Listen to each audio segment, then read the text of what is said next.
Enterprise software investments in AI, key enterprise business technology predictions, inside the mind of a technology consultant, and digital transformation quality assurance. Those are just a few of the topics we're going to cover today in episode number 113 of Transformation Ground Control. This is Transformation Ground Control, your source for all things business, technology, strategy, and change. If you're growing your business, leading change within your organization, or undertaking any sort of operational or technology change initiative, this podcast is for you. This show covers what you need to know about digital transformation, organizational change, operational improvement, and business growth. 5, 4, 3, 2, 1. And now, here's your host, Eric Kimberling.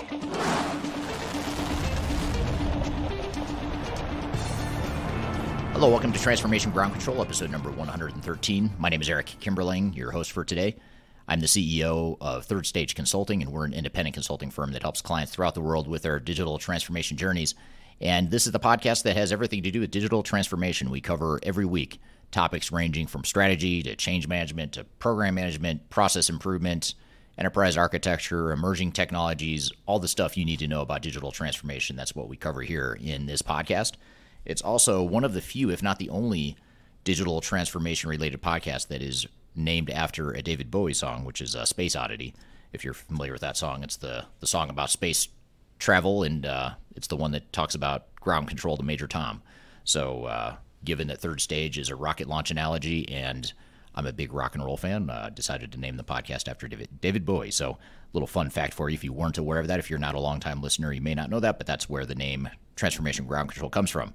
We've got a great episode for you today. We have a few different topics we're going to cover here to start. We're going to take some questions and answers from the audience in the opening segment. In addition to that, I'm also going to talk a little bit about enterprise technology investments in AI.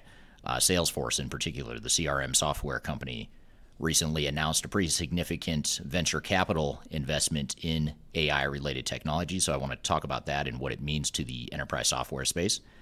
We'll also talk about some of the key enterprise business technology predictions for 2023 and beyond, based on another industry analyst in the space. And then in the second segment, we're going to shift gears and talk about the inner workings of the consulting industry. So we're going to talk about really inside the mind of a technology consultant. I'm going to take audience questions and cover some of the pros and cons, the good, the bad, the ugly of technology consulting, which is going to be relevant whether you're looking to be a consultant, if you're already a consultant, or you're looking to enter the enterprise tech space, whatever the case may be. That's what we're going to cover there. And also, it's also relevant if you are interested in potentially hiring a consulting firm. I also want to talk about some of the things you should be aware of and thinking about as you evaluate potential consulting partners. And then finally, in the last segment, later in the show, we are going to play you a clip from a recent event that we hosted, a digital online event where myself and two other colleagues, Stuart, Robb from our UK office, and Marcus Harris, who's an attorney from Taft Law, they're going to be on, or we're going to play you this clip where the three of us talk about digital transformation quality assurance. And what is independent quality assurance? Why is it so important? Why is it something you need to augment your system integrator and your software vendor during your digital transformation? We're going to dig pretty deep into that topic later in the show, so be sure to stick around for that. But before we get to our other segments that I mentioned here, let's talk about some of these trends in the market right now, or some recent news. Most notably, or most recently, just a few weeks ago, Salesforce, the CRM software provider, announced that they were launching a $250 million fund to invest in AI, or AI technologies. And I find this super fascinating because ever since ChatGPT came out and Microsoft invested in their own AI, or open source AI option, it seems like AI has just taken on or gained a lot of momentum. AI has been around for a long time. There's been a lot of talk about it since as long as I can remember. When I was a kid, I remember hearing about AI and thinking it was kind of a cool, neat, futuristic sort of a thing. But it seems like now, at least at the enterprise level, you're finally starting to see some traction where you're actually starting to see some actual use cases of AI, and now you're seeing big software vendors like Salesforce invest in AI options. And here's something, a fun little fact I didn't know, and maybe some of you listening already knew this, but I did not know that, first of all, I did not know that Salesforce had a private equity or venture capital arm of their company called Salesforce Ventures. I didn't know that. I think I may have heard it in passing or something a long time ago, but I guess I didn't know what exactly they did. But it turns out Salesforce Ventures in the past has also invested in companies like Zoom, the Zoom conferencing software, which in hindsight was a brilliant investment, especially given COVID. They also invested in Snowflake, the BI, the business intelligence firm, and then also DocuSign. So just sort of a fun fact if you weren't aware, which I was not aware that they were investors in those three companies.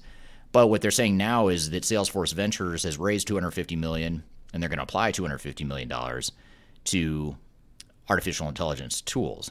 So they have actually developed some thoughts or sort of regenerative, or not regenerative, but generative AI tools that will allow people to use Salesforce, their CRM solution, to create, in addition to customer service responses, sales emails as well. So those are two examples they give in the article or in the release about this investment, is that they're actively developing these tool sets to use AI to help people make better use of and better automation within the Salesforce CRM solution. So super interesting thing that we're seeing here in the marketplace with Salesforce being aggressive about investing in that. We already knew about ChatGPT, obviously. We also knew about Microsoft investing in their own OpenAI technology or integrating OpenAI into their Bing search engine. So we knew, at least at the consumer level, we've sort of seen AI really getting a lot of momentum on that front. So it's really interesting to see now the enterprise technology space finally catch up to that, which is typically the case. Enterprise technology is usually a bit lagging in terms of the really cool innovations in the space. So interesting stuff there from Salesforce in terms of investments in AI. Curious to see what you think, though. Do you think this is a big deal? I'd love to hear your comments in the notes below or in the comments below. Do you think this could change things for Salesforce? Does it give them a competitive advantage? Is it just a bunch of hype? Love to hear your thoughts on where you think AI is headed within the enterprise technology space. Now, a second thing I wanted to share, or a second article I wanted to talk about here in today's episode, is this article from Forbes magazine called 5 Key Enterprise Business Technology Predictions and What They Mean for Enterprise and Service Providers. This was an article that was published earlier this month about where this particular analyst sees the technology space going, the business technology space. And I really like this article. It's really fascinating to me because usually when you read an analyst or a consulting firm or even just any sort of industry publication talking about emerging trends and where technology is headed, you sort of get wrapped up in a lot of the emerging tech, a lot of the really cool stuff like AI, like we were just talking about. And good stuff, right? There's a lot of great innovations in the marketplace and a lot of great opportunities to take advantage of the metaverse and AI and all this cool stuff that's emerging. But what I like about this article is he talks about what he thinks is actually going to happen, sort of boots on the ground, in terms of enterprises actually adopting some of these enterprise technologies. And I tend to agree and think very closely or align very closely with what the author is saying. And the essence of what he's saying in this article is that enterprises are going to focus more on cost reduction and efficiency and automation and less on some of the really sexy, glitzy, fancy new technologies, or newer technologies, I should say. And I think that's very true, especially given the backdrop of where we are right now. I think so many organizations are experiencing turmoil and they are facing a huge amount of technical debt and trying to just get the basics in place.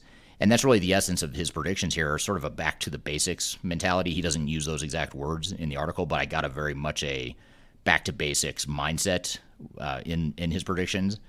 So he talks a lot about how organizations are going to focus more on high performance and productivity across IT operations, within the supply chain, the customer experience, and really just focusing on savings and value. And I think that's a great way to put it. And I think that's a good starting point for any organization, is really to focus on the basics rather than swinging for the fences and trying to invest in a massive quantum leap technological improvement overnight.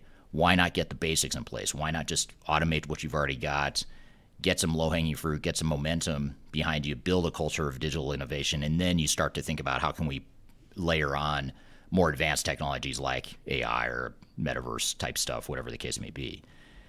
So I think this is something that's really interesting in that sense. And some of the other things that he talks about is digital synergies. So he talks about digital synergies and governance or convergence across functions and how it's going to tie together operations a little bit better. And he even says that investment in high-end technologies such as Web3, the metaverse, cryptocurrency, and quantum computing will take a back seat. Instead, the focus will center on eliminating waste and redundancy and standardizing processes and technology. Again, a real simple, basic sort of concept, but something that organizations haven't yet mastered. And it's important to master this before you start thinking about metaverse and Web3 and AI, quantum computing, all that stuff.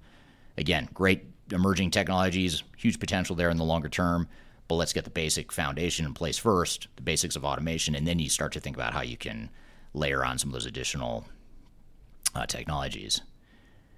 He also talks about how business priorities and criticality-based investments will take center stage.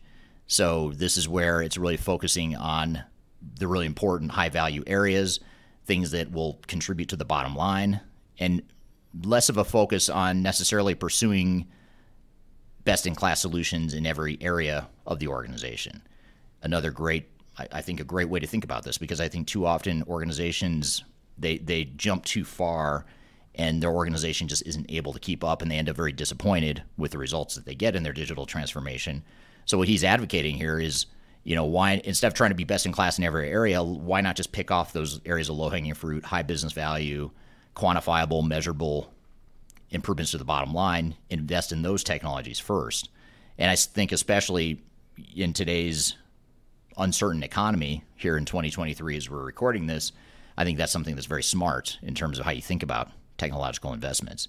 The last thing you really want to do at this point, especially if you're in an industry that is cyclical or highly impacted by economic uncertainty, the last thing you want to do is end up in a money pit of a digital transformation where you've just gotten yourself in too deep, it's too complicated, it's too much change, your organization can't keep up with it, your people can't adapt to the new technologies. Rather than getting into that mess, why not invest less money, less time, less effort in higher value areas? And then again, you build momentum, you build those competencies, and then eventually you start to think about some of those bigger swings for bigger quantum leap sorts of improvements. He also talks about enterprise velocity and cost composability, a couple buzzwords that I was not super familiar with, and monetization as key metrics. So he's really talking about how organizations are really going to focus on measurable types of technologies that have a measurable impact on the business. And then the fifth prediction he has here that I find super interesting and relevant, and it's actually an angle that I hadn't really thought about much before, is that CapEx scrutinization will become intense and the cloud will become table stakes. And he goes on to explain how companies are moving away from the big CapEx model more to a composable OpEx, or not composable, but a consumable OpEx sort of investment in cloud or SaaS technologies.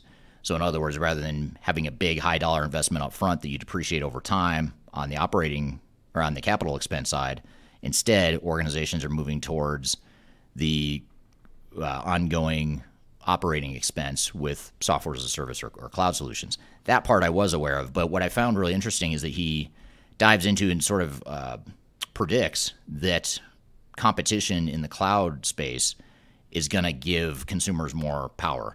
And I think that's something that's missing now, is it's not really a level playing field, and I think cloud providers are enjoying somewhat of a field day right now because they are getting such high margins and higher cost from their customers. But I think what will happen over time is as more competitors enter the space and as organizations realize that they don't necessarily need to be locked into one cloud provider or one big software provider, they're finding that there are viable third parties that could be lower cost, higher value for them. And I think that's going to bring down the cost of cloud solutions over time. So that part I hadn't really analyzed the market in that sense, but I found that really interesting as well in regard to some of his predictions for the coming year. So very interesting stuff for certain, and really appreciated that article, which again was from Forbes magazine. Now I want to shift gears based on those two hot topics and sort of shift gears and look at a few questions we've received from social media. So the first, we've got a couple questions, and we check this. We watch our social media channels and outlets. If you go to my YouTube and or my LinkedIn, those are the two areas where we tend to get the most comments and questions on social media. But I'm also on Instagram and TikTok as well, so you can check really any of those platforms. If you leave a comment or question, I try to get to as many as I can, either in this podcast or sometimes I'll respond to questions just directly in a short video on TikTok or Instagram or YouTube Shorts. But here's a couple questions that we thought would be helpful to chat about and unpack a bit. But one is digital transformation and modernization the same? And that's a great question. I don't tend to get too caught up in nomenclature. Maybe I should, but I don't. I tend to think that digital transformation essentially is what it is to you as an organization. For some, it means just simply modernizing technology. For some, it means higher value investments in newer emerging technologies. For some, it means just doing a relatively simple upgrade of their existing technologies. For some, it means just getting real basic automation in place. So there's a lot of different things that digital transformation or modernization could be. So I tend to not worry too much about what you call it and more on how you define it for you as an organization. And whether you call it a digital transformation or modernization, I honestly don't think it really matters. I don't care what anyone calls it. I think it's more a matter of defining what is digital transformation to you. And we have some clients, for example, that are going through massive overhauls of their systems and mass replacements of their systems, complete rip and replace. And they're also investing in some higher value technologies along the way too. But then we have other clients on the other side of the spectrum that are more cautious, they're more risk adverse, maybe they have less budget, less resources, less time, whatever it is. For whatever reason, it makes more sense for them to take more of an incremental approach, which I suppose you might call that more semi-modernization and less digital transformation, because it's less of a truly transformative project and maybe more just focused on modernizing some of the systems. Again, I don't care what you call it, but it's a matter of defining what digital strategy makes the most sense for you and which one best aligns with your goals and objectives as an organization. So that's the way I would answer that question. Unfortunately, I can't give you a super precise definition of digital transformation versus modernization. If you can, if anyone listening has better clarity on those exact terms than I do, I'd love to hear comments below. But to me, I view it more from a let's define a digital strategy, let's define it for a particular organization, and then you can call it whatever you want after that. In fact, most organizations name it something completely different that's branded for their own internal purposes anyway, so I don't get too caught up in that. But love to hear your feedback on that as well. Another question here. I had a video on my YouTube channel that I posted a few weeks ago, and it's about Agile versus Waterfall software deployments, and really trying to compare the two, the pros and cons of Agile and Waterfall. And by the way, there are pros and cons to both. I think a majority of the industry is very pro Agile, and not saying I'm not, but there is a dark side to Agile, just as there's a dark side to Waterfall. And my main argument, my main premise in that video is that for every problem that Agile seeks to solve, Agile creates a whole nother set of problems. And I won't dive into what those all are here today, but I encourage you to check out that video on my YouTube channel. If you just go to my YouTube channel and search Agile, you'll find that video. This was published here in March of 2023. But the question I received from that video is this: true or false? 80% of Agile is actually Waterfall spread across multiple sprints. I'd say yes, sort of. And maybe the sort of is qualifier is what the other 20% remaining is this person is referring to. But in general, what I find is that generally with Agile, there's a more of a focus on rapid deployment and also rapid design too. And that's why I say sort of, because I think the design and the requirements definition, that's where, in my opinion, Agile tends to break down at times, is because you can pick off a little piece of an organization or a little piece of technology and design and build it and deploy it really quickly in a sprint. That's fine, but if you're not doing it in the context of an overarching set of end-to-end business requirements and business processes, you're not going to get that standardization and that level of integration you're looking for necessarily. You could, but you're probably not. And so what we see is that a lot of organizations will take sort of a waterfall approach early in the project, during the design and business requirements phase. But then when it comes time to actually deploy to the multiple sites or the multiple parts of the business, that's where they tend to shift into more of an Agile mentality. But you're doing that after you've already taken that time up front to define all your business requirements, the end-to-end business processes, your future state operating model, all that stuff that, quite frankly, most organizations are trying to realize and achieve in their digital transformations. And if you take a 100% Agile approach, you're probably going to miss out and water down that desired outcome of having standardization and integrated business processes across the entire enterprise. So I think you do have to find that right balance. I don't know if 80% is the right number, but I do agree that Agile isn't as different as it seems, other than it's focused on speed, which is fine. I think that's a positive thing. But I think the negative that has to be best balanced with Agile is what do you do during that requirements definition, that business process future state piece of it. And that's where Waterfall, I think, has a slight advantage. So if you can get the best of both worlds there, if that's what you're trying to accomplish as an organization, then that could be a great thing. So I'll cover one more question here, and this is about SAP Business One. And the question is, I'm about to buy SAP Business One, and I can't find any information regarding this mandatory migration. Is this going as planned before, or did SAP change its stance? From what I understand, both for SAP Business One and for SAP ECC and R3, all the legacy products essentially, my understanding is that organizations have until 2027, I believe it is, to migrate off of those legacy systems onto S4HANA, and those solutions will not be supported going forward. That's my understanding. Now, if they've changed that, I'd love to hear comments below. If you're part of the SAP ecosystem and have additional thoughts or different thoughts, I'd love to hear that in the comments below. But that's my understanding, is that Business One will go away, as will ECC and R3. Business One is one that I kind of question the most, because Business One is so different and the market is so different for Business One, or the customers of Business One are so different than ones that are using ECC or R3.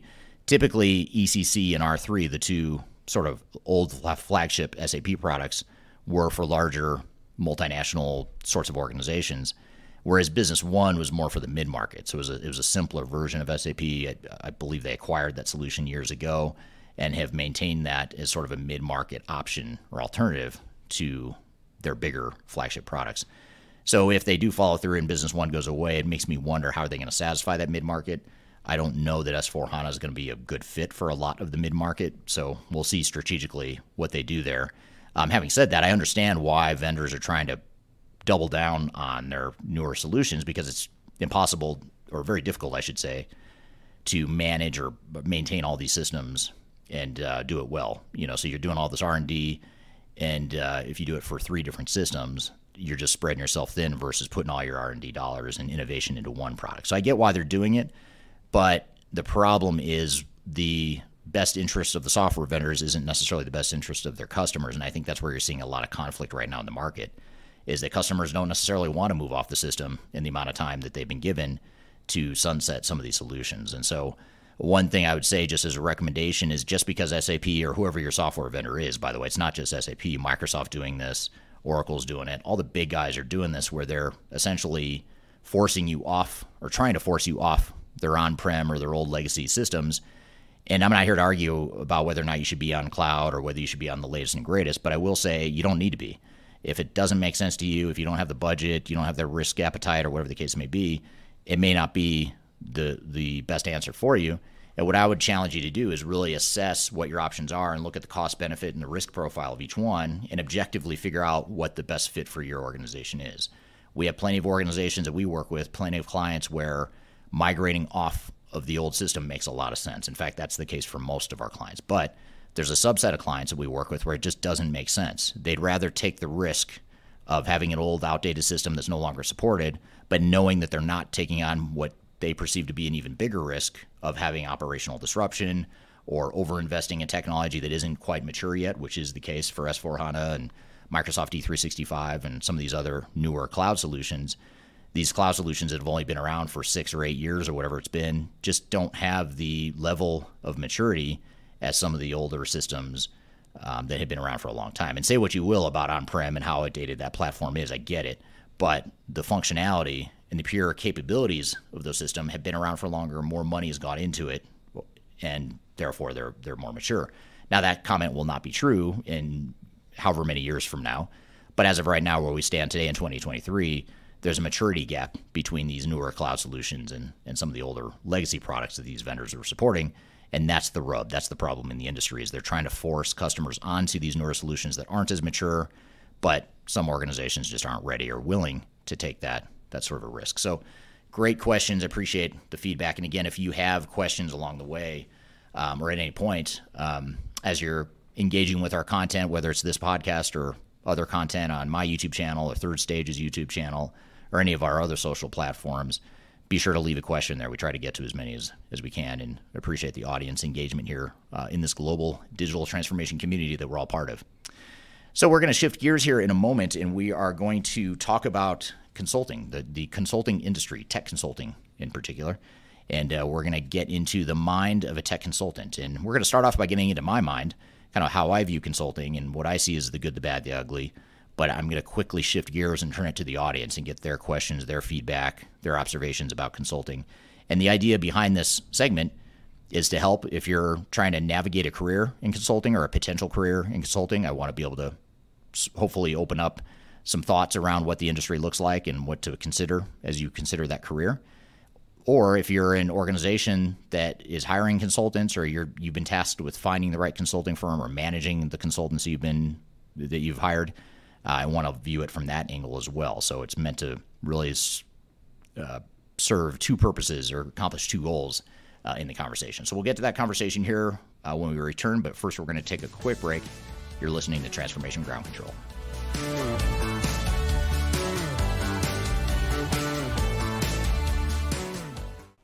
If you are aiming for transformation success, turn to Third Stage Consulting Group.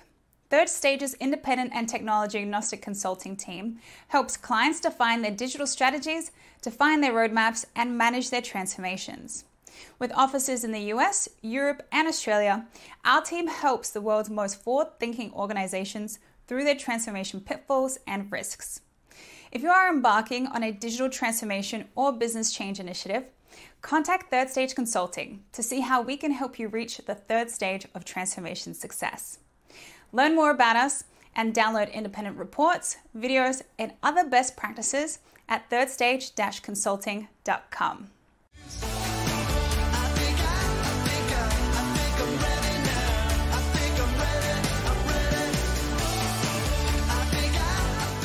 Hello, welcome back to Transformation Ground Control, episode number 113. You can find new episodes of this show every Wednesday on YouTube, LinkedIn, Facebook, Twitter. It streams every day, or every Wednesday, I should say, to those platforms. And you can also find those episodes on audio podcast platforms such as Amazon, Google, Apple, Spotify, Pandora, etc. So wherever you might listen to podcasts, chances are pretty high you're going to find us there. So be sure to check us out wherever you listen or watch the podcast. And every Wednesday we have new episodes. Now, I want to shift gears and talk about a topic that's near and dear to my heart, and that is the consulting industry. It's the only industry I've ever really been a part of. My entire career has been in the consulting space. So I thought it'd be fun and interesting to have a conversation about what it's like in the consulting space. What are some of the strengths or the positives of being a consultant? What are some of the negatives? What are some things to think about as you consider a potential career in consulting? Or what are some of the things to think about as you think about evaluating and hiring potential technology consultants? And really this whole idea, the thread itself or the topic itself is something that I love talking about because I get so many questions on social media and at networking events and industry events about, how can I start in consulting, or how could I be a better consultant? What do you recommend I do?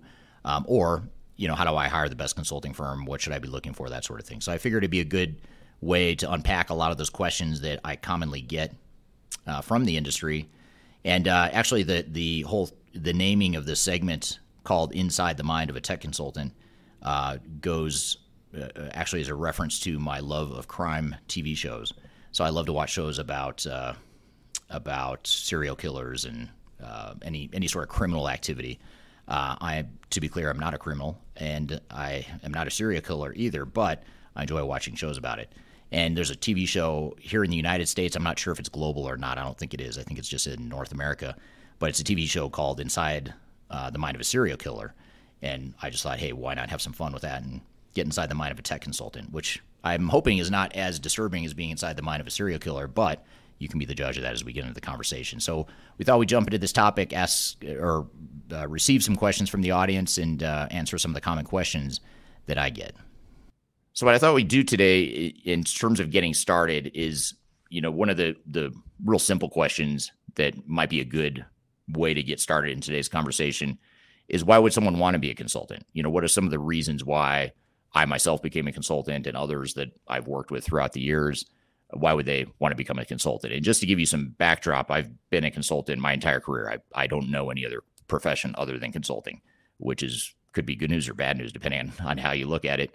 I started in the late 90s, and quite honestly, it was a career that I did not choose or have intention of getting into early on, at least, especially from the perspective of being a technology consultant. I sort of resisted the idea of being a technology consultant in the late 90s because I didn't want to be perceived as a techie, and that wasn't really the career path I wanted to go down. But through a series of unpredictable twists and turns, I end up as a technology consultant, not by choice necessarily, but I'm really glad it worked out that way. And some of the general reasons why I became a consultant, and why, for me personally, why I love consulting, is for a number of reasons. I mean, one is that the variety of work is spectacular. I mean, you constantly get new challenges and new opportunities. You're engaging with new organizations, new industries, new people, new cultures. In some cases, if you're fortunate enough to work internationally, which I've been very fortunate to work internationally over the years, you get to experience different geographic cultures and just different parts of the world, and travel and that sort of thing. So there's a lot of really cool stuff about consulting that, on the surface at least, can make it very fun. And so that's one thing, that if you like variety of work, if you like to experience new challenges and constantly be learning, consulting is a great career. I don't feel like I'm learning any less now than when I started. So even day one of being a consultant, I was learning a lot. I was drinking from a fire hose, and 25 years later, I still am learning a lot and drinking from a fire hose, because you're just constantly, if you're doing it right, you're constantly listening and learning and understanding different scenarios and different situations that maybe you've never seen before. And what's really fun about it is you get the opportunity to apply some of your experience and lessons to new experiences in new situations, which is part of what makes consulting a lot of fun. So that variety, the constant learning are two very cool things. If you like to travel, there's constantly opportunities to travel, even in today's post-COVID world.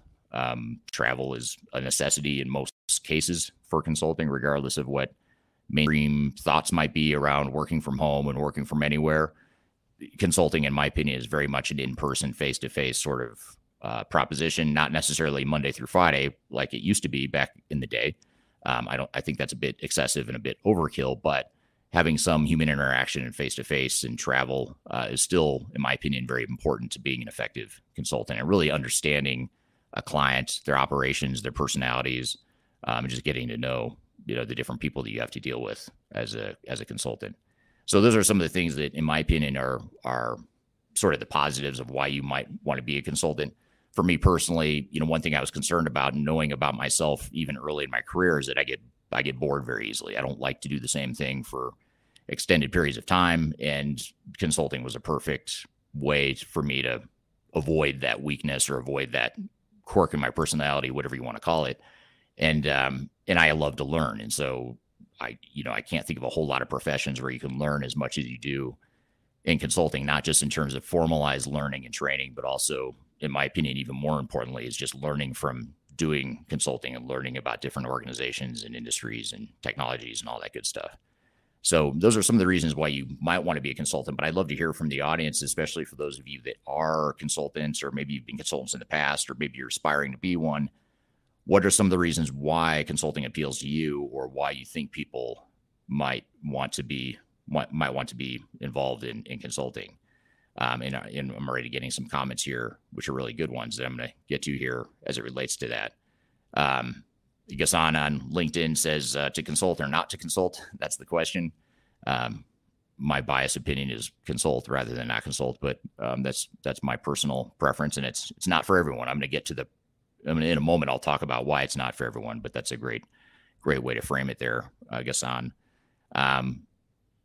Also, whoops, 1 second here, having an issue.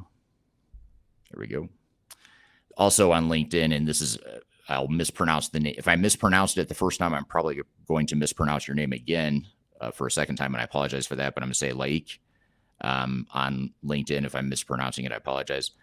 Lake says, same for me. I know nothing else. So I'm glad I'm not alone. I'm not the only person here on this discussion that knows nothing other than consulting. So that's good to have someone to commiserate with here. Another interesting point here from Dallas on LinkedIn. Dallas says, unbridled passion and curiosity. Usually it just falls into place if it's going to work. And I think that's really well said. I like the concept or the phrase unbridled passion and curiosity. I think that's something you have to have as a consultant if you want to be good at it. If you ever stop losing, or if you ever lose that passion for just learning, and you lose that curiosity, and if you ever get to the point where you feel like you have all the answers and you're done learning, then you should probably stop being a consultant at that point, is my opinion. I've always told myself, if I ever feel like I'm getting bored with consulting, or I'm not curious, I'm not listening, I'm not trying to understand anymore, if I feel like I'm too smart or smarter than everyone I'm consulting to and it's not worth it, then I should just stop consulting, because I'm not going to be good at it at that point, in my opinion. I think that's a really important part of consulting, is to have that passion and curiosity. So thank you for that feedback, Dallas. Another just quick, more of a question here from Schellender on LinkedIn. And I apologize, I'm probably going to mispronounce many people's names today if I haven't already. So Schellender on LinkedIn asked the question, is formal technology education or such academic credentials a prerequisite for being a technology consultant?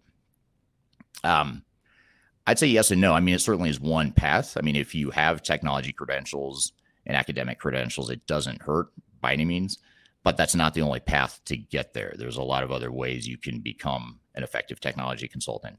I mentioned a moment ago that I actually resisted the idea of becoming a technology consultant because I thought of myself more as a strategy and business consultant. I went and got my master's degree in business, and I thought I was going to be more of like a operations strategy, organizational strategy sort of consultant. And it took me a while to figure out and realize that I'm actually am a strategy consultant. I actually am an organizational consultant. I'm doing all the things that I wanted to do, but on the surface, I'm a tech consultant. And technology, you can't really separate technology nowadays from strategy or organizational strategy or operations and all that stuff. So technology, just especially today, is a part of all of that. But I think when you peel back the onion and really dig into what a consultant does, when you're a technology consultant, it's more business and organizational focused, or it should be. If you're good at it, you should be more focused on organizational and operational and strategic aspects of consulting. Even if you're a deep technical person, you need to have that understanding. And so I think there's other education or credentials you can develop, or other skill sets you can develop to become an effective technology consultant. And a lot of those skill sets don't have a lot to do with technology. So for example, if you were to, we hire a lot of consultants, and one thing that I look for that actually stands out on resumes when I see resumes that come across my desk for candidates on our team is someone who has like a Lean Six Sigma background. If they're certified in Lean Six Sigma, doesn't really have a whole lot to do with technology, if anything to do with technology, but it's a skill set that's really important, that's very transferable into tech consulting. Because if you can understand operations and how to improve operations, be more efficient, be more lean, and all that good stuff, that gives you a good solid foundation to build on, and you can learn the technical stuff along the way. So I think that's something that's important to note too, is there's no one path to becoming a technology consultant, but the key is to understand where you can transfer some of your skills and backgrounds into becoming an effective technology consultant, and also just more fully understanding what a technology consultant really is. What does that really mean? I think too often consultants get a little myopically focused on an area of specialization, and they don't really look beyond that. And one of the questions I'm going to get to here in a moment is balancing the need for specialization and digging deep and understanding an area very well versus having more of a breadth of understanding, more of a business and a general strategic understanding of how an organization works. Those are two different competing skill sets that you need to develop. Not that you can't develop both or nurture both of those angles, both the specialization and the breadth. Over time, you can do both. But when you're getting started, oftentimes you have to specialize in an area just to get going, or just to sort of build that niche for yourself. But even if you have that niche and that depth and that specialization, I would argue it's very important to have a breadth of knowledge to back that too. So I think that the good news with that is it gives you a lot of options for how you might get into consulting. The key, though, in terms of getting in front of hiring decision makers consulting firms that might hire you, the key is to figure out how to make sure you clearly transfer or articulate how your skill set and your background is uniquely positioned to help you be a better consultant. So that would be my one caveat to that is there's a lot of different paths you can use to get to consulting, but you just want to make sure you position it in a way that's going to appeal to decision makers that are hiring, whether you're trying to become part of a consulting firm or whether you're an independent one man or one woman consultant that's trying to sell your services to another organization.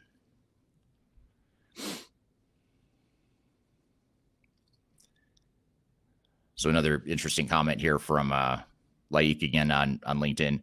Working as an ERP developer was boring, so wanted to keep it interesting by following my passion for consulting. If I were ever a developer, I would probably share that same sentiment. I was never a developer, but I would be a terrible developer, just to be candid. So you don't want me touching code or being a developer because that just wouldn't be fun for anyone. But I'm with you on that. I'm in the same boat. And if I had been a developer, I probably would have moved into consulting. But I think being a developer, though, having that deep technical experience is just a unique angle that you can really use to your advantage.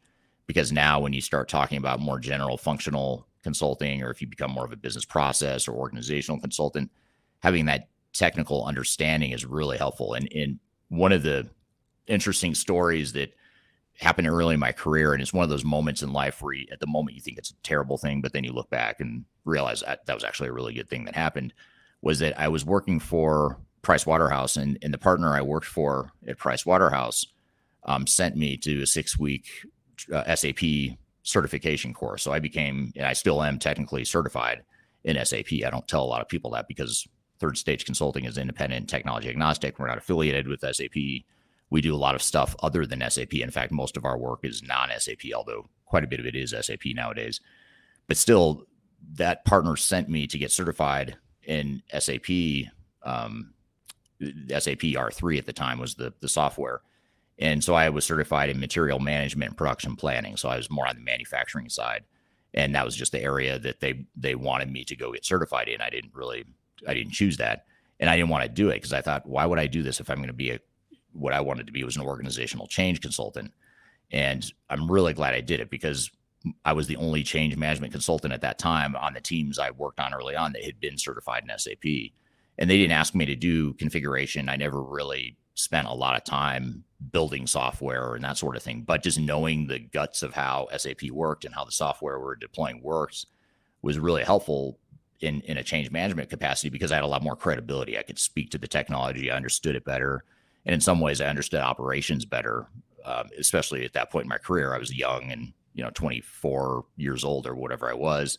And I hadn't had much, if any, real world manufacturing experience and that sort of thing. But through that certification, I sort of learned how material management and MRP and production planning and just general manufacturing worked. And so when I would do change management for manufacturing clients, I just had that, a more immediate understanding than most people at that point in their careers. So I think really understanding, maybe, leveraging some of the skills you have. I think most people here listening in or being part of this conversation probably have some more relevant skills than you might realize that can be transferable into consulting. And hopefully we'll get to some more examples of that as we go here. Here's an interesting question from Dale on LinkedIn. He asked the question of how do I get from 0 clients to 1+ clients? And I would say, having now started 2 consulting firms and run 2 different consulting firms over the last 17 years or whatever I've been doing this for on my own, getting the first one is typically the hardest, getting that first client. But then, building a client base beyond 1 is another, big milestone as well. So I think the key is really, there's a lot of different ways you can market yourself or get your services out there. Certainly through networking now with technology like LinkedIn and other social networking tools. It's a lot easier now than when I started my career to find that business and to get started. When I started my previous company back in 2005, I relied heavily on writing blogs. I just started a blog in 2005, right when I started that company, which now doesn't sound that crazy or that innovative. But at the time, there wasn't anyone blogging about the stuff that I was blogging about, which was ERP and how to be successful in ERP. And that blog became very popular over the years. And then over time, other consultants and B2B organizations started blogging and it became more common. And now it's no big deal to have a blog. Everyone has a blog. But at the time, that was a way to sort of differentiate myself and position myself as a thought leader and someone that people could turn to for advice. And then when I started Third Stage back in 2018, I shifted my strategy a bit and focused more on video. And so that's where I started my YouTube channel. I already had the YouTube channel, but I rarely posted videos. So I just started posting videos ad hoc or sort of erratically on YouTube. And then I realized that it was getting traction. And then I stepped up the production quality and frequency of the videos to where now I'm publishing almost every day. There's new videos showing up on my YouTube channel. So that's just one example or two examples of ways you can position yourself. But you don't have to be on video. You don't have to be writing. You could also present at conferences. It could be just more networking. But anything you do to establish credibility and get in front of potential clients is something that can be very, very helpful. We're here chatting about what it's like to be inside the mind of a technology consultant. We've got a lot more to cover. We're going to take a quick break. We'll be back with more Transformation Ground Control.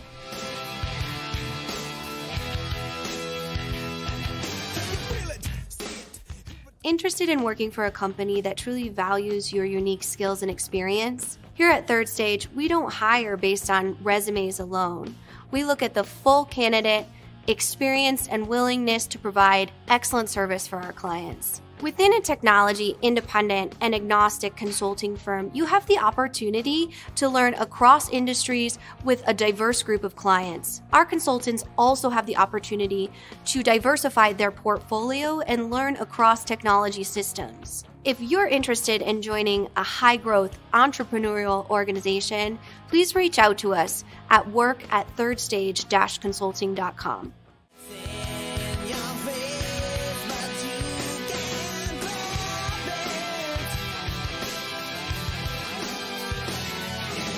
Hello, welcome back to Transformation Ground Control, episode number 113. You can find new episodes of this show every Wednesday on LinkedIn, YouTube, Facebook, and Twitter, as well as audio podcast platforms throughout the world. Be sure to check us out there. We're here talking about this whole topic of inside the mind of a tech consultant. Let's jump back into the conversation. Mark from LinkedIn has an interesting comment here. He says, very similar experience here. Love the new challenges and learning new fields while doing similar work, but I also really enjoy helping people. And that's actually a really good point. That's something that I overlooked in my opening comments about why I love consulting or why someone might want to be a consultant, is if you genuinely like helping people and helping organizations, it's super rewarding in that regard.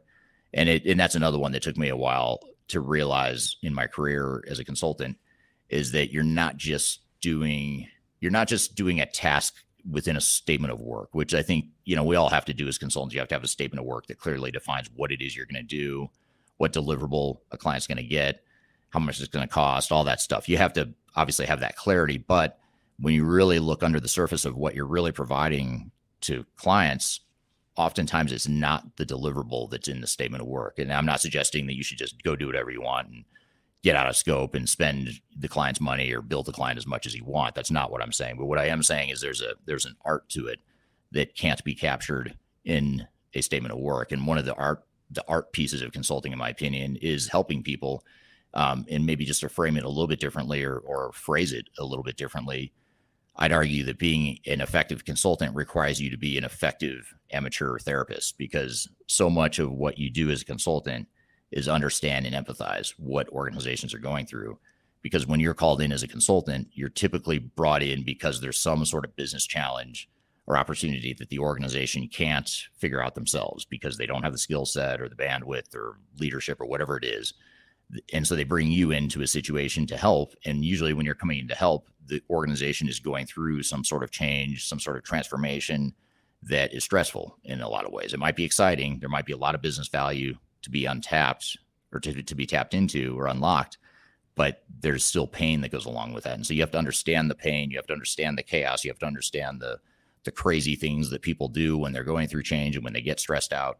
And so really helping people and helping and knowing that you can make an organization better than it was before they engaged you as a consultant is super rewarding.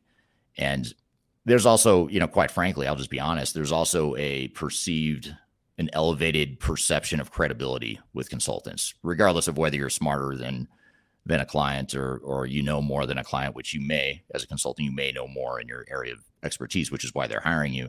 But such a big part of that is just the outside perspective gets valued more. There's so many times, I can't tell you how many times where I've been in a room and I'm presenting something to a client and it's exactly what some of those things are exactly what their own employees had told them or what their own employees think.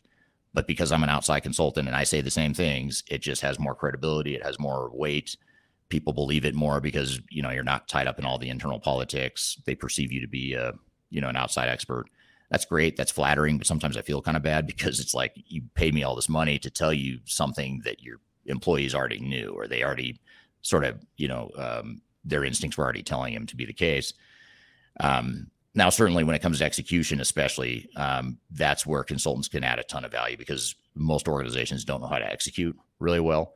And so providing that consulting ability to execute is something that's super valuable too. Super important. So if you like helping people, consulting is a great way to look at it, or a great career to pursue, I should say. Great comments here. Thank you for all the feedback and questions here. This is from Carl on LinkedIn. Carl says, good point, Eric.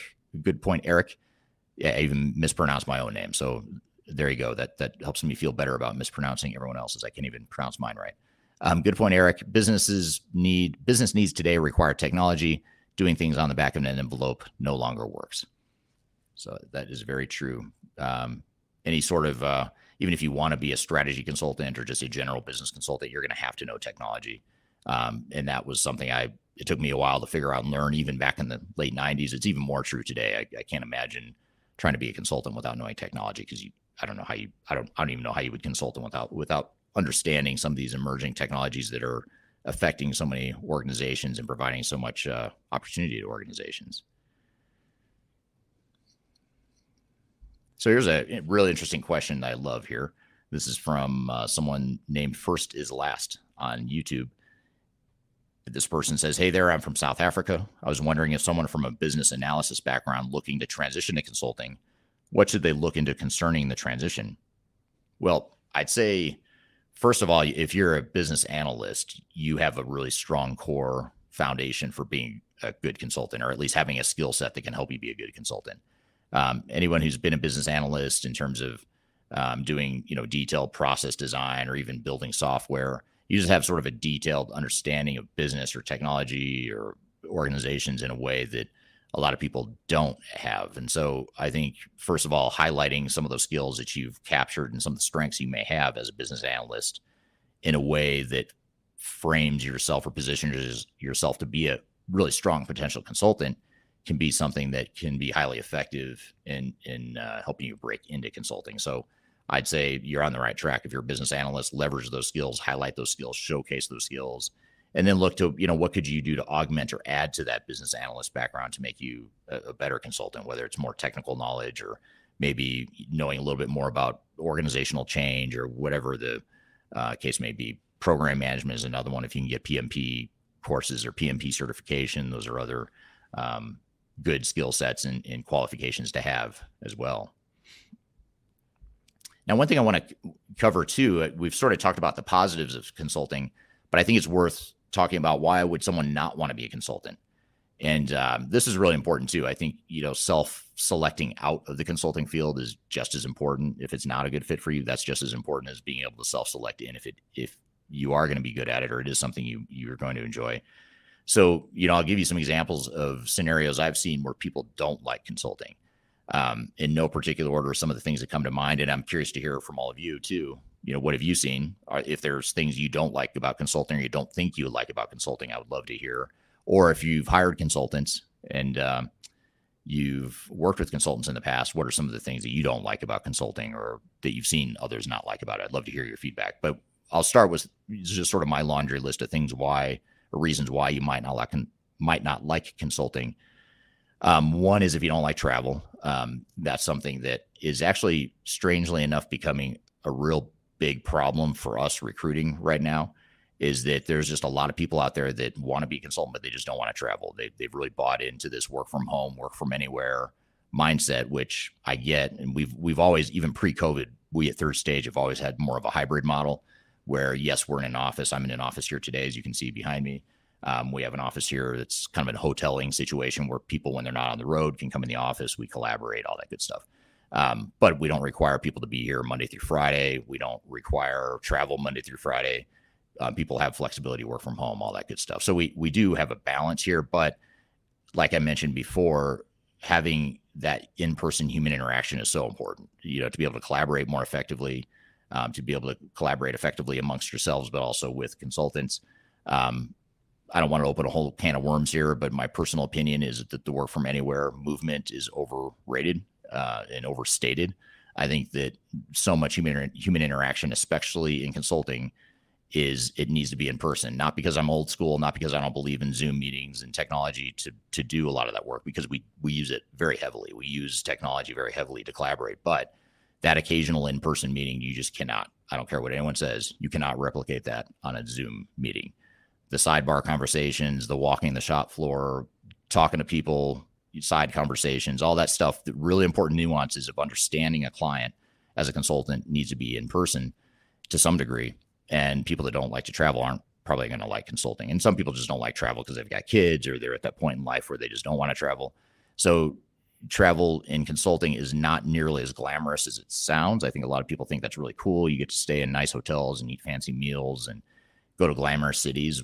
But in reality, most of the time I'm traveling, I'm in a rural town in a Courtyard Marriott. Nothing wrong with Courtyard Marriott. I actually love Courtyard Marriotts. But you're at a Courtyard Marriott eating, takeout, not eating well, trying to struggle to get a workout in, all that stuff. So it's not nearly as glamorous as it sounds. I love it. I do love traveling. I love going to all parts of the world, no matter where it is, and experiencing new things. But if you don't like that, then you're not going to like travel, or you're not going to like consulting, I should say. So travel is one thing. If you don't like to constantly learn, if you feel like you need to master something and sort of get comfortable in that mastery of something, then consulting is probably not for you, because my opinion is that the worst consultants are the ones that stop learning and they gave up on learning. They have all the answers. They're the smartest people in their profession and they don't need to learn anymore. And when you have that mentality, I think it's time to check out and go do something else, because that means you're not listening. You're not trying to understand the nuances of an individual client, and you're coming in with a predefined answer based on your experience. And I've seen a lot of consultants that get to like the point I am, or maybe even a little bit further in their careers, where they've been doing it for so long. It's like, they know business and technology like the back of their hands, and they just stop listening and they stop learning. And usually it's not, because they're arrogant or pompous, although sometimes it is. Usually it's because they really do think they've learned all there is to learn. And I think that's a dangerous place to be as a consultant. So if you don't like to learn, if you get stressed out by constant unpredictability, you're probably not going to like consulting.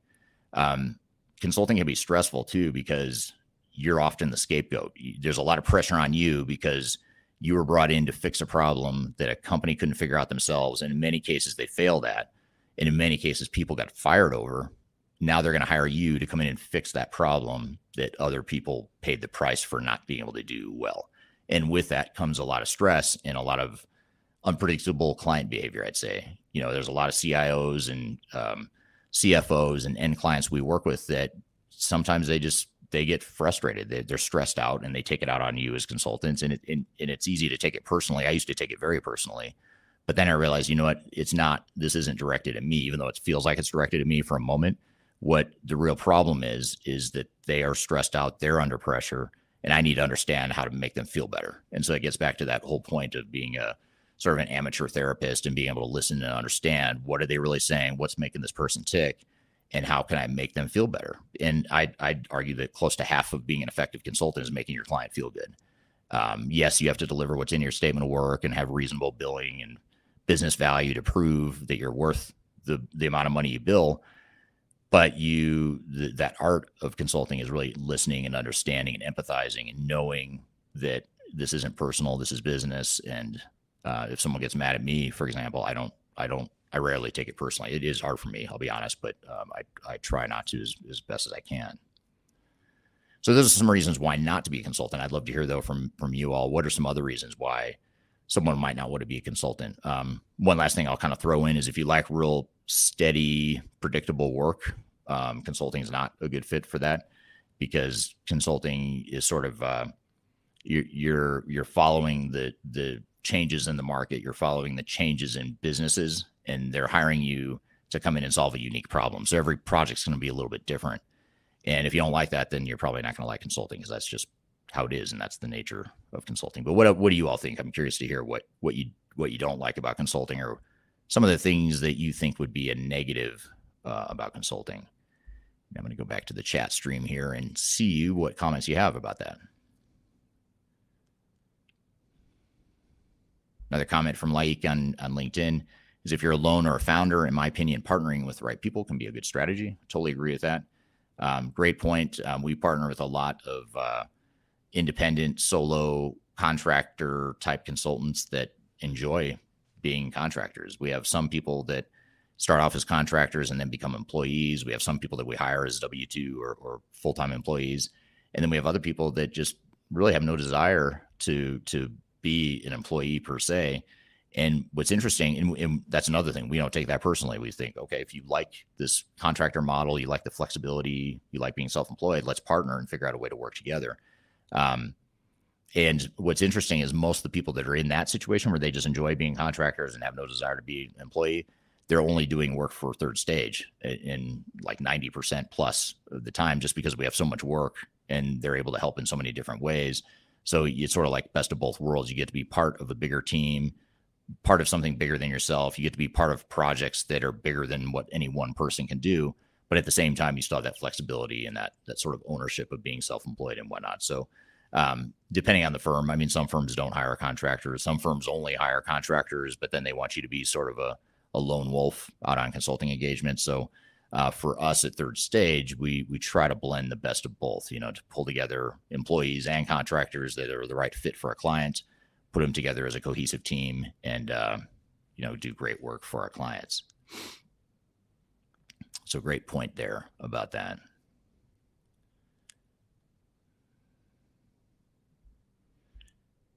Another interesting comment from Dallas here. You are representing your client under that agreement. You must be like water. Interesting point. Well said. Carl makes a comment here back to the question about how to market yourself or how to get your first client or clients. Carl says, seems like a mix of referrals, blogs, LinkedIn, videos, speaking engagements, etc. is important to attract clients. I'd say that's absolutely true. Any mix, any of the above, any mix of those combinations of things can be very important. Certainly the partnership strategy is a good one that I hadn't mentioned before, but that is a good one that the previous person had mentioned as well. Another comment here from Dallas: humility helps ground yourself because sometimes it could be a straight up rush. It's well said. And the humility is super important too, by the way. That's not a word I've used yet here in this conversation, but I totally agree with that. If you can be humble and have that humility, you're going to be a better consultant, because first of all, you know that you don't have all the answers, which is really weird to say, because I think a lot of times people think that as a consultant, you should have all the answers. And a lot of consultants, and by the way, a lot of the least effective consultants I've worked with in my career think they have all the answers. And I believe really strongly in this. In fact, it's something I try to vet out when I'm interviewing people. If I find that someone thinks they have all the answers, I'm probably not going to hire that person, even if they really do. It doesn't matter whether they really have all the answers or not, in my opinion. Even in cases where I feel like I might have all the answers, I've seen this before with a certain client, I tell myself that I haven't, because I'm trying to figure out, how is this client different? How is this organization different? How is this person different? Or how is this group of people different? How is this culture different? How is the potential solution for this potential client different?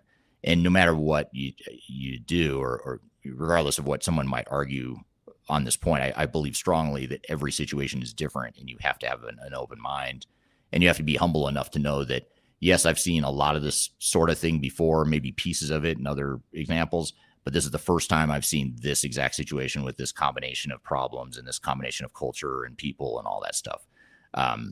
Like I said, if you get to the point where you don't have that humility, you're going to come in with the answer predefined, and you're going to miss something. You're going to create your own blind spots, which is very dangerous to do, in my opinion, as a consultant. Especially if you're a smart person, there's no reason you should come in with predefined answer that may not be the right fit for a client.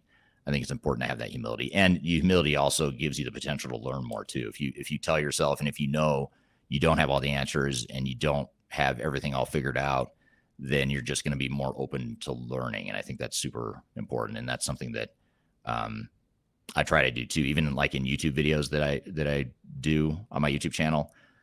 Very popular YouTube channel. I get a lot of great feedback from people on my YouTube channel. And I think it adds a lot of value, and which is why I keep doing it. I think a lot of people benefit from it. But every time I do a video, I'm learning something. And as I'm creating video, or even as I'm doing a live discussion like this, I always learn something from other people. And, there's people I've gotten messages from people that say, "You're awesome. I've learned so much from you." And I'll say, "You're awesome. I learned so much from you because you were on my live stream and I picked up A, B, and C from you." And so I think that's the key, is to really have that sort of that learning mindset, and that reminder to yourself that you don't have all the answers. Because like I said, egos and predefined answers are two of the most destructive, ineffective characteristics of consultants.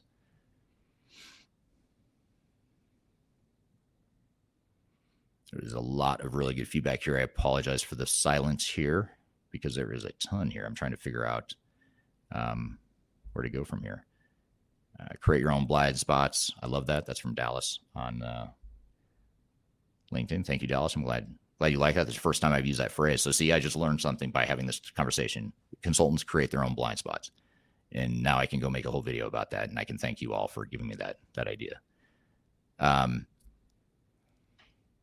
Here's a really important 2-word comment here from Ghassan on LinkedIn. Ghassan says emotional intelligence, super, super important. I've had guests on my podcast on this live stream about emotional intelligence. I'm fascinated by that concept, and I think it's something that's really, really important. It's one of those soft skills that are not highlighted enough when people go into consulting and when they get trained to become consultants. Too often training focuses on the hard skills, the tangible stuff, which you need to have. But I'll take all day, every day, I will take someone who has less of a technical skill set, but more emotional intelligence. I'll take that person any day over someone that has more tangible, hard skills, but less emotional intelligence.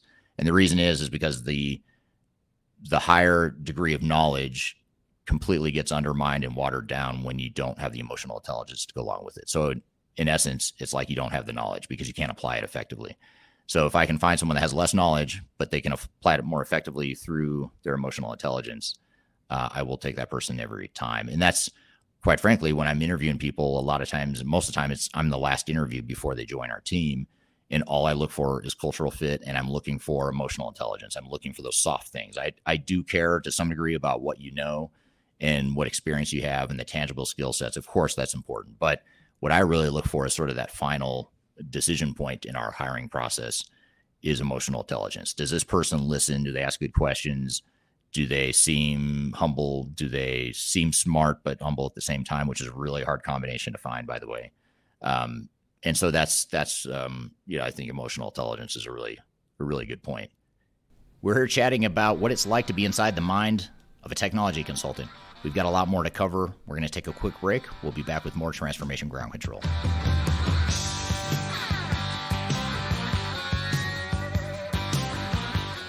Are you looking to stay ahead of the curve in the ever-changing landscape of digital transformation? Then you need our newly released 2023 Digital Transformation Report. This comprehensive report covers the latest trends, technologies, and strategies to ensure your digital transformation is optimized for success.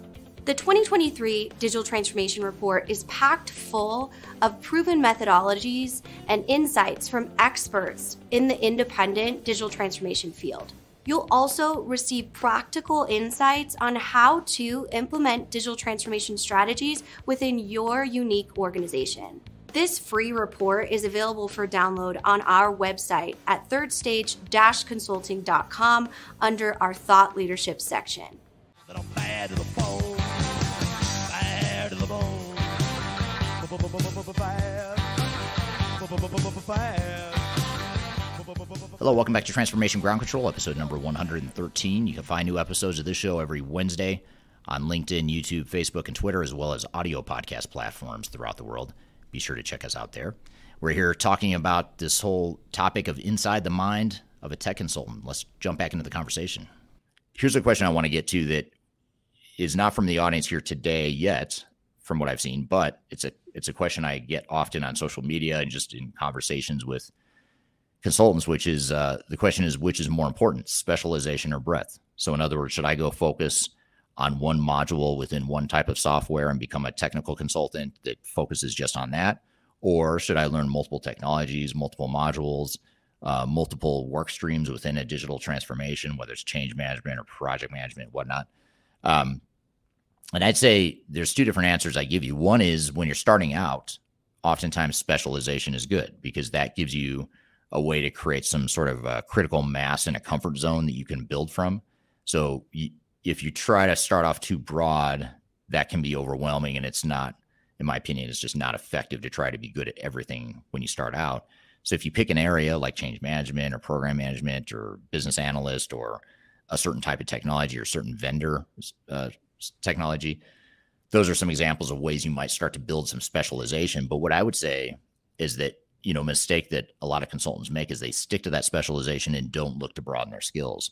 And so I would say whatever your specialization is, I would try to constantly be pushing the boundaries of your knowledge, not to spread yourself too thin and not to try and boil the ocean, but really just to learn more. And, the more you learn about digital transformations and technology, the better you're going to be at it. And for me personally, I'll just give you an example. I think I'm pretty good at change management. I think I'm pretty good at digital strategy, pretty good at software selection, program managing implementations. I'm really good at analyzing why an implementation fails because I've done so much expert witness work. So there's things like that I'm really good at, but the things I'm not good at are things like data migration. I'm just not good at that. I don't know a lot about it, and I'm trying to learn more and more over time, especially now with like artificial intelligence, machine learning, and analytics, and all the stuff that feeds from data management leads me to think that I need to know more about data management. So that's an area I'm constantly learning more about. Same with architecture, like system architecture and integration. Some of these more technical areas that I resisted so heavily early in my career, and now I find myself saying I want to learn more about that because these are my blind spots. These are my weaknesses, and that's why we have people on our team at Third Stage. They're much better at the technology stuff than I am, especially when it comes to architecture, data migration, integration, and all that stuff.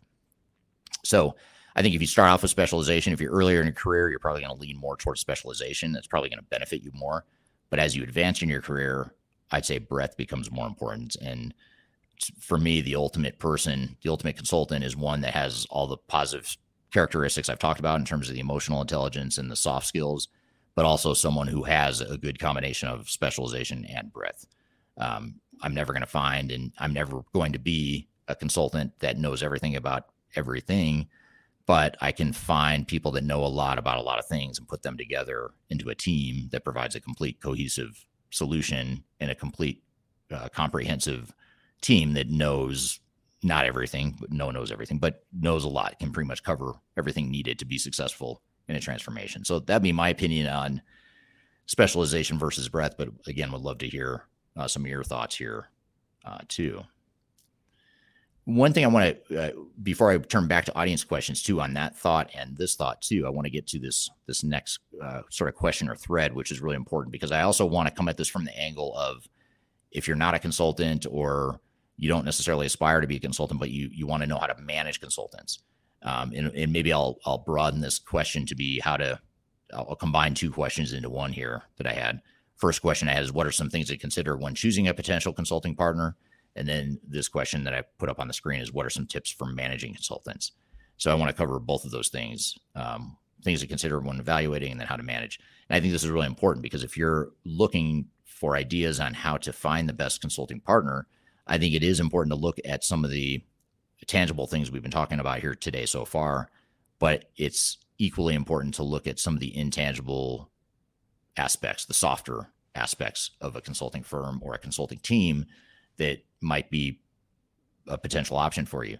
So, for example, cultural fit. You want to hire a consulting firm that not only knows their stuff and is smart and has the skill set to apply to your transformation, but you also want someone that is a good cultural fit, someone that's not going to come in like a bull in a china shop and sort of wreck your culture or not fit into your culture. You need to hire someone who's sort of like a chameleon. They can sort of fit into different situations. And by the way, if you are a consultant looking for career advice, you also have to be a chameleon to be a good consultant. And if you're looking for consultants, I think you need to find those chameleons, because you need people that adjust and adapt and understand. And at the same time, though, you want to know they've got experience and depth and can apply some of their lessons and experiences to your situation to be more effective and to help you be more effective. So I think that's something that's important to look at when you're evaluating consultants, is the cultural fit. Also, just sort of the overall approach and philosophy of the consulting firm or the consultant. Again, if it's someone that has too much of a cookie cutter approach, that's probably not a good idea. Even though it sounds good in theory, it generally doesn't work to come in with the answer. You can certainly come in with your tool set and have your toolbox and know that I've got these 100 different ways I could do things, or that I've seen things work, and maybe 30 or 40 of those tools in my toolbox are going to work here, but I know how to mix and match and when to pull and what to pull from that toolbox. And that's something that's really important to look for when you're evaluating or hiring consultants, is that flexibility. And then certainly you want, at the same time, though, you also want to know that they've got a methodology, they've got an approach, they've got a repeatable process, but you also want to see the flexibility within that to know that it's going to fit your situation. And then the other thing too, that in my opinion is super important, it's the whole reason I started Third Stage Consulting, is independence. And so someone that's independent and not tied to the software vendors, someone who's not trying to sell you technology, someone that's not trying to sell you on one certain type of technology, is really important, because bias is one of the killers in consulting. People that are biased, that come in with a predefined answer, either because that's all they know, or even worse, it's because how they're paid, which is true for most of the consulting industry. Most consultants are paid somehow by software vendors to influence decision-making through it. And it's not even just the software selection process, by the way. It's also even during implementation. It's just as prevalent in implementation. You get consultants that are biased. They're commissioned by software vendors. Their economic incentive is to grow the footprint of one certain technology as much as possible, even if it's not the right fit for the organization. In today's day and age, it's rare to find any one technology that's going to be the perfect fit for an entire organization. And so you want to know you've got an advisor that's coming in and helping you define and execute a strategy that makes the most sense for you and isn't influenced by a commission that's being received or an incentive that's being received from the software vendors. And so that independence, lack of bias, in my opinion, is super important. And it's probably the one thing that's the most missing and the biggest problem in the tech consulting space, is that bias. I think that's a huge problem, and it's part of why I started Third Stage, quite frankly. And it's something that really bothered me earlier in my career. From the start, it bothered me that we were so biased and we were doing things that didn't feel like were in clients' best interest, even though clients were paying us to do so. But the problem was we also had competing clients, essentially, which were the vendors who wanted you and expected you to go in and toe the company line as it relates to a certain technology or whatever the case may be. I remember when I first, the first software selection I was involved with at Price Waterhouse, I remember it was a Fortune 500 company. It was here in the Denver area, which is where I'm based. And the consulting engagement was for over $1 million for us to come in and assess the operations and make recommendations on what the technological roadmap going forward would be. Sounds straightforward enough. We do that all the time here at Third Stage, right? We do these big evaluations for big complex companies, make recommendations. Nothing wrong with that on the surface. But the problem was, and this is early in my career, within the first 6 months of being in the consulting field, and I remember being fairly excited that I get to learn about all these different technologies we're going to evaluate and all this good stuff. And it turns out that we knew from day one that our recommendation was going to be SAP, because we had a big SAP practice and we had a tight partnership with SAP in the office I worked out of. And it just felt weird that we were getting paid $1 million to come up with the answer that we already had the answer. We just had to figure out how to justify the answer. I don't know if the client knew that, or how important that was to the client at that time, but I just knew that I started asking questions like, why is that? How is that okay? And it was highly frowned upon. And I learned very quickly through negative reinforcement at that company that you don't ask questions. You don't question the machine. You don't question the way things are. And I thought, well, I sort of justified it in my own mind by thinking, well, that must just be this team I'm on, or that just must be this part of the organization I'm in. But then I learned that's just how the whole company works. Then I realized it's not even just my company. The entire industry works that way. The entire industry is wired to promote certain products and to sort of come in with a hardened position on what the technological answers should be. And so that's really why I started the first company in 2005 that I started, and then Third Stage in 2018 was to provide an independent alternative to some of these big consulting firms that were, peddling solutions that may not have been good fits for clients. So I want to get to some other questions here in these last few minutes, other than my own. I'm going to do sort of a lightning round and try and get real quick answers to as many of these as I can, just in the interest of time, because there's a lot I haven't gotten to. Carl on LinkedIn asks, what is the mix of client needs that you encounter in the field for facilitation versus consulting? I think that facilitation is very common. It's probably not as common as consulting per se, but I would argue that the facilitation piece of it enables a lot of the consulting, because you're facilitating, you're getting inputs and understanding, and the better you can facilitate, the better you can then turn and consult. So you may spend less time doing facilitation, but it's a really important input into the broader piece of consulting that you might be doing there. Another comment from Shylander on LinkedIn says consultants may have to work across industries, and sometimes consultants may be labeled as shallow or something lacking in depth or rigor. This may be challenging if your client point of contact is a domain expert in that industry. Great point. That is something that's very true. If you have a highly specialized industry that your client is in and you don't have a lot of experience in that industry, or there's a technical area that your client knows better, then there is a risk that you become perceived as inferior or not as high value. And so the key here is to, I just embrace the weaknesses I have. I say, I'm not an expert in this area. Here's where I am an expert. Here's where you, Mr. or Mrs. Client, are an expert. Let's put our skill sets together to figure this out together. And I think as long as you do that and don't proclaim to have all the answers and to be better or to have more knowledge than a client, you're going to be fine. Most clients I work with understand when you say, I'm not an expert in this area. Here's where I am an expert. Here's where you can help us. And by the way, if neither one of us can figure this out or don't have the skill set that we need, we have other team members we can bring in that do. So I think just having those sorts of options and those sort of candid conversations are an important part of consulting. And it's something that builds trust too. I think a lot of times if you're human and you acknowledge what you do and don't know, people trust you more because you actually are a human. You're not just trying to be a fancy consultant that has all the answers.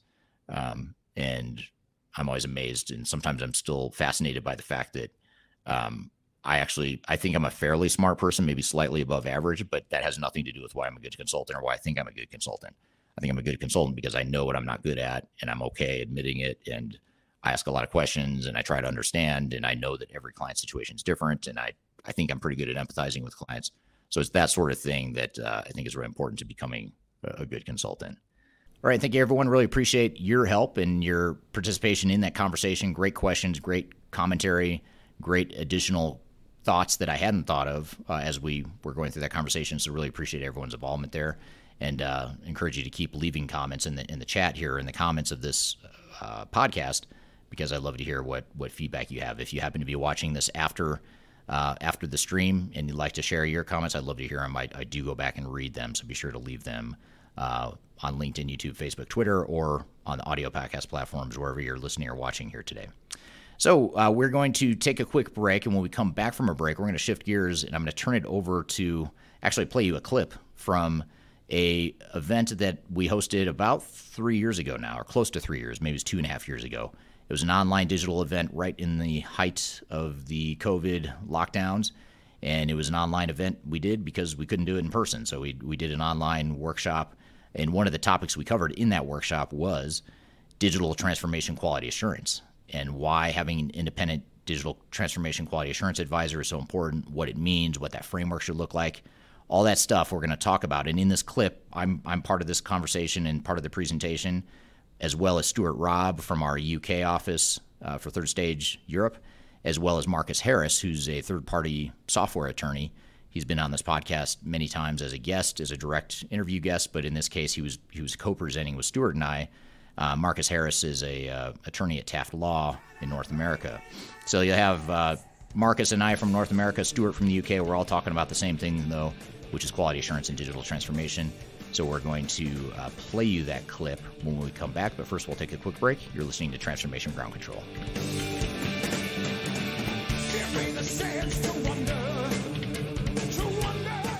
If you are involved in any sort of digital transformation or business change initiative, you will want to download the 2021 Digital Transformation Report.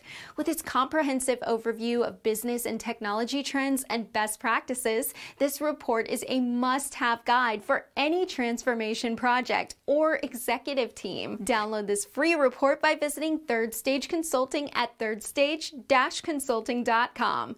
You can also visit our website to learn more about us or download independent reports, videos, and other best practices. Again, visit thirdstage-consulting.com today to learn how to take your transformation to the third stage of success.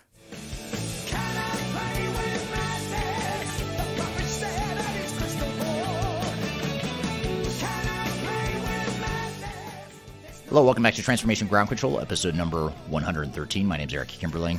You can find new episodes of this show every Wednesday on LinkedIn, YouTube, Facebook, Twitter, as well as audio podcast platforms throughout the world. So be sure to check us out. Check out past episodes. We have 112 previous episodes where we cover tons and tons of stuff that you may have missed if you haven't seen those previous episodes. So I encourage you to go back and check it out. I've got a playlist on my YouTube channel that has all the previous episodes.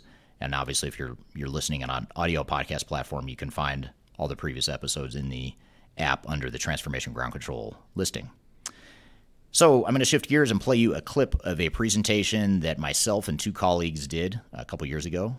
Stuart Robb, who is part of Third Stage UK, or Third Stage Europe in UK, as well as Marcus Harris, who's an attorney that works for Taft Law. The three of us give a presentation about digital transformation quality assurance, as well as how to assess the health of your digital transformation. So we thought it'd be a great thing to share with you here today. It's something that we haven't released publicly other than to those who attended the live online event. So we thought it'd be good to dust that off and play you this clip because it's a very timeless clip, in my opinion, in that no matter how technology changes, this quality assurance concept is something that stands the test of time and provides project governance and risk management to ensure that your digital transformation is successful. Sort of an insurance policy of sorts. So why don't we play the clip and see what you think? So, I mean, this might sound obvious, but different people have different views of what we mean by assurance, quality assurance. Really what you're trying to do is look at whether or not your likelihood of a successful outcome, basically. And a successful outcome is that the software gets implemented on time, on budget, to the right level of quality, and realizes the benefits that you've set out when you started out.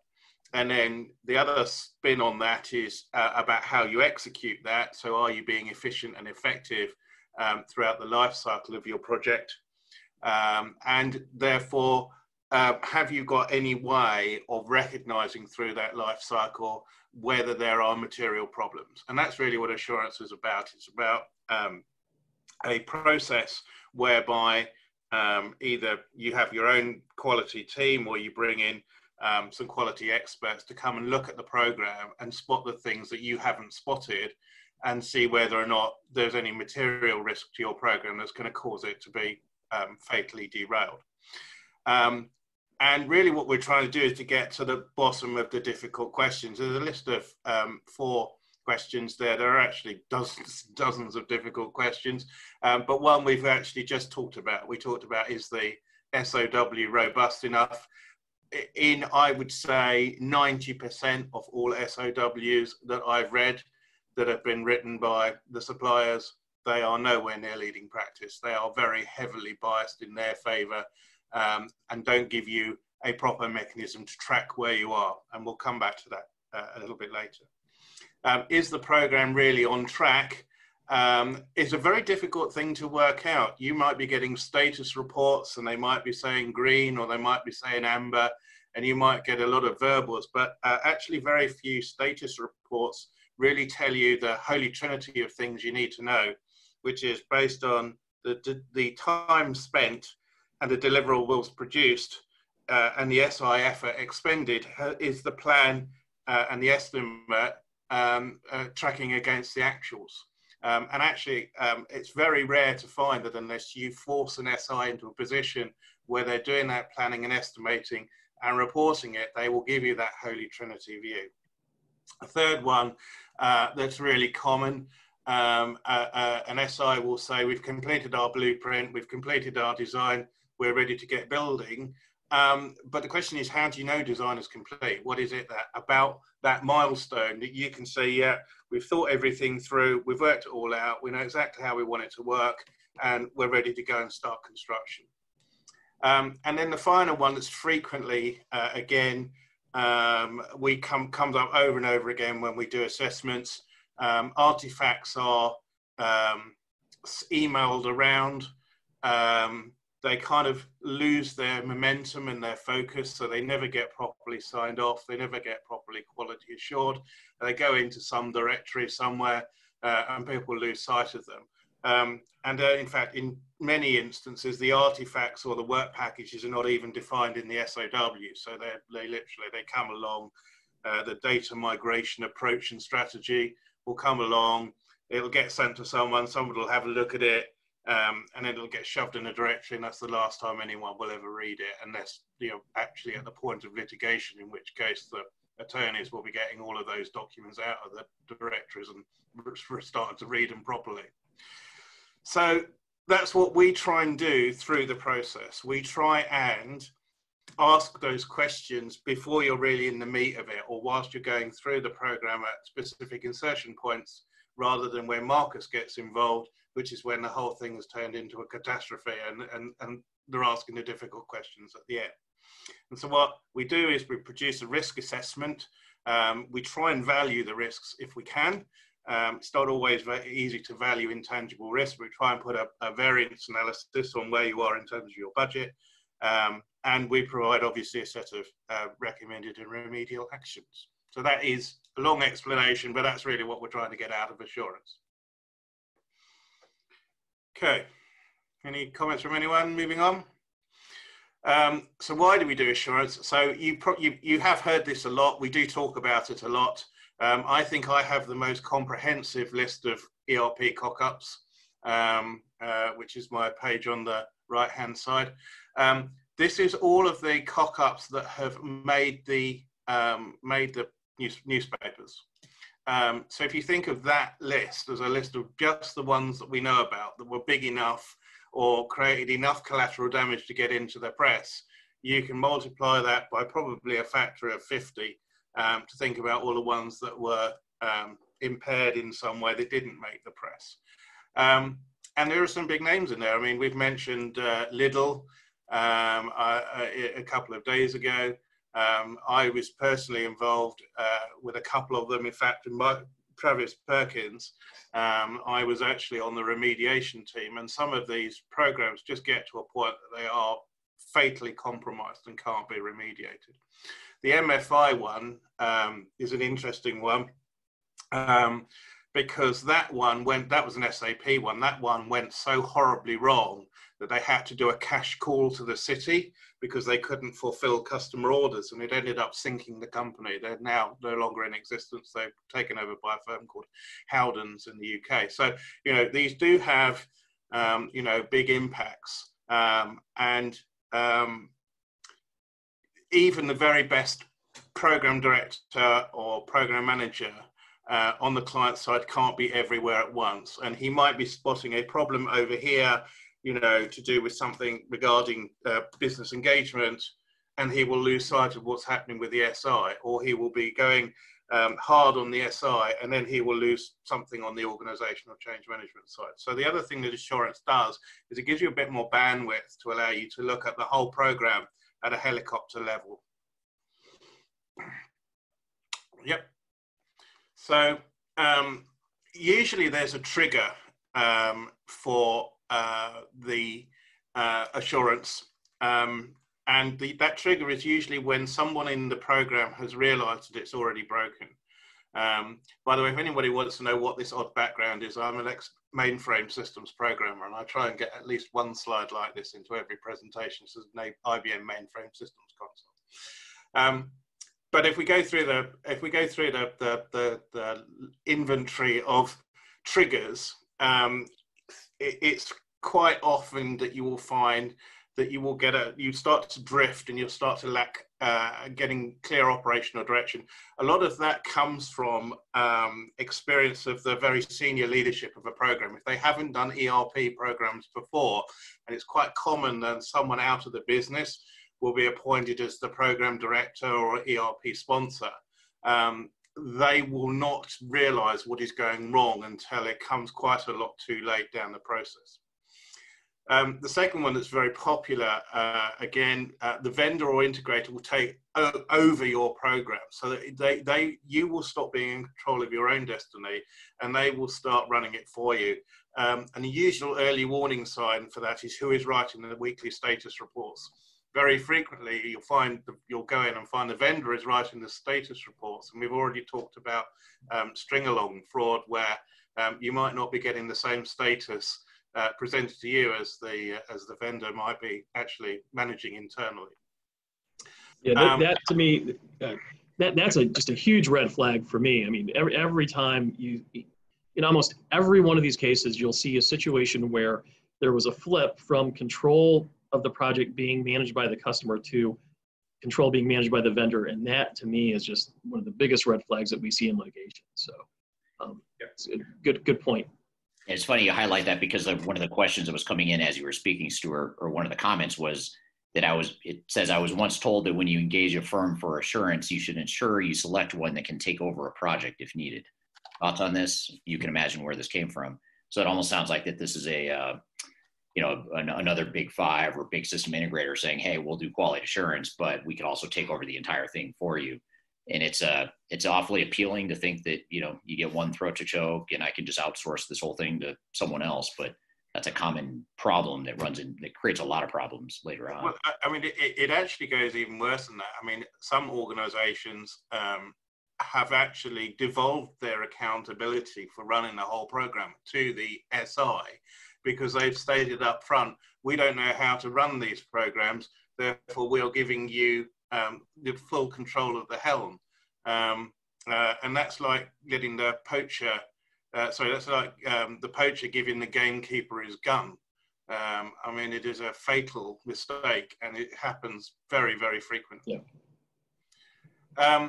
So obviously, another thing that causes a trigger, you get a backlog of business operational decisions, and they are what I call the how is this going to work decision, that starts slowing the whole progress of the program down. Because in fact, I read a blog on this a year or so ago about having done your homework before you get the consultants on site. And it's so important, because as soon as they go, how do you want this to work? And you go, we don't know. We better go and have a workshop and find it out.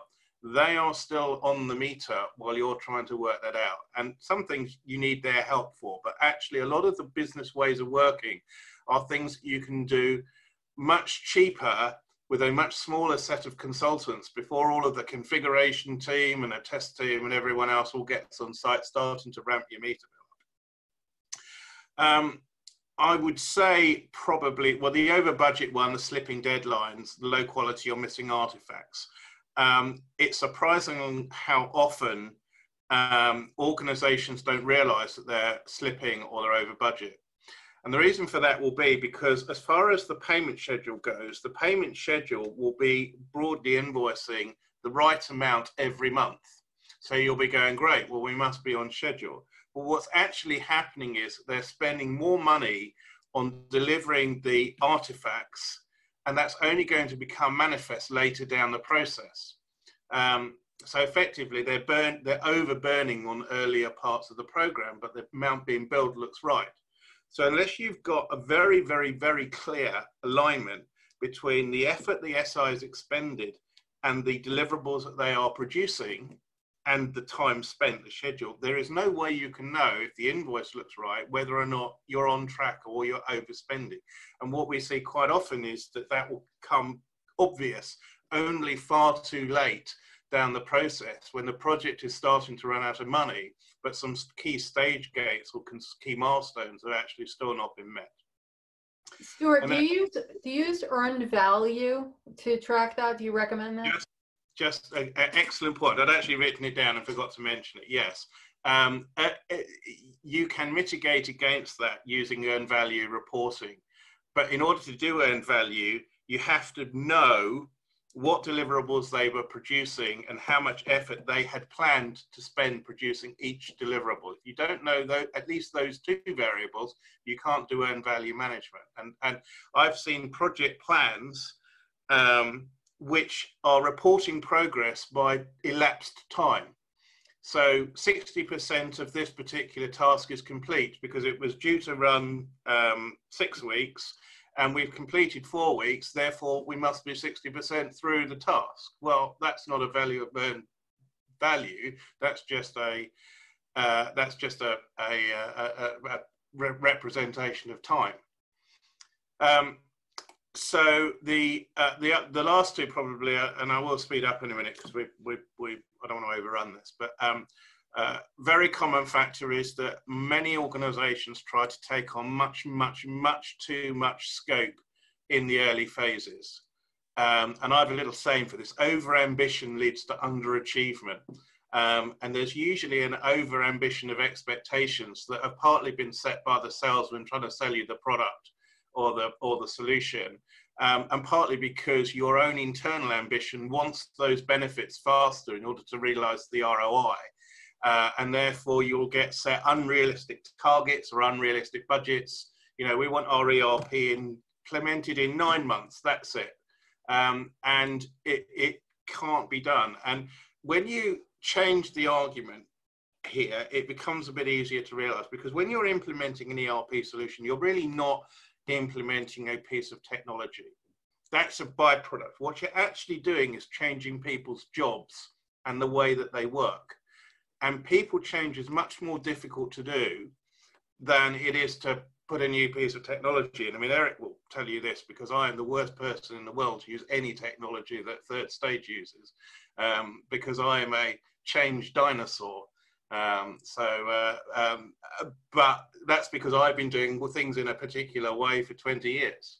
And so you want me to change that, you have got to put a lot of effort into the organizational change management. And most businesses don't understand that, and they don't plan for that, and they start to fail because the business cannot absorb the amount of change that's trying to be imposed on them by new technology. We're here playing you a clip of Stuart, Robb, Marcus Harris, and I presenting a presentation about digital transformation quality assurance. We've got a lot more to cover, but first we're going to take a quick break. You're listening to Transformation Ground Control.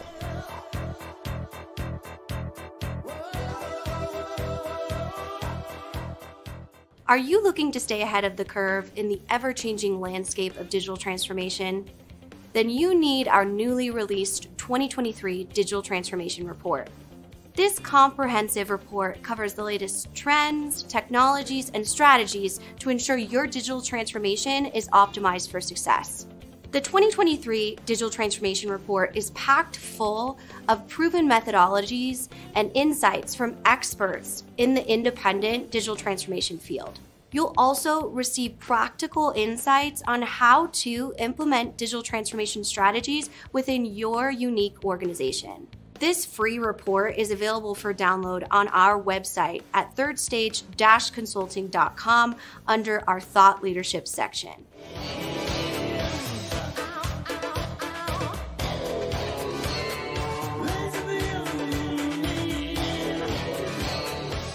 Hello, welcome back to Transformation Ground Control, episode number 113. You can find new episodes of this show every Wednesday on audio podcast platforms throughout the world, as well as LinkedIn, YouTube, Facebook, and Twitter.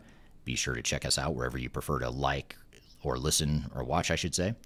We're in the midst of a conversation here with Stuart, Robb, Marcus Harris, and myself talking about digital transformation quality assurance. Let's jump back into the conversation.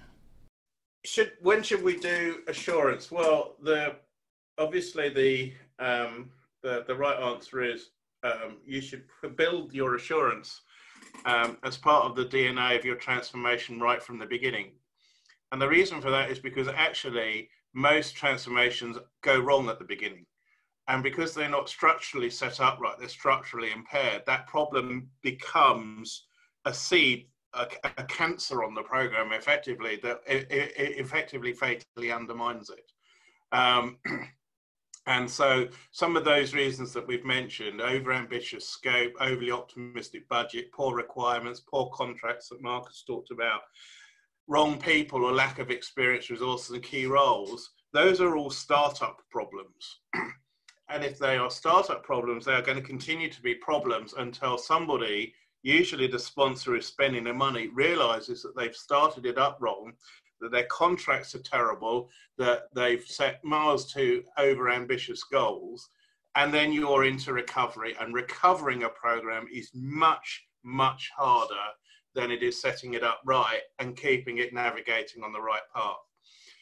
Gartner did a study that said that something like 3 and 4 ERP projects fail to realize their stated goals in some form or the other. They either run over budget, they run over time, they don't realize the benefits, or they get cancelled. When you're in remediation, a rule of thumb, having looked at some stats on this, is that if you have to go into remediation, your chance of recovering from a remediation is about 1 in 10. So that means 9 in every 10 projects that say we're in trouble, we need to get someone in to help, actually end up failing anyway. So remediation is a very, very bad place to get to.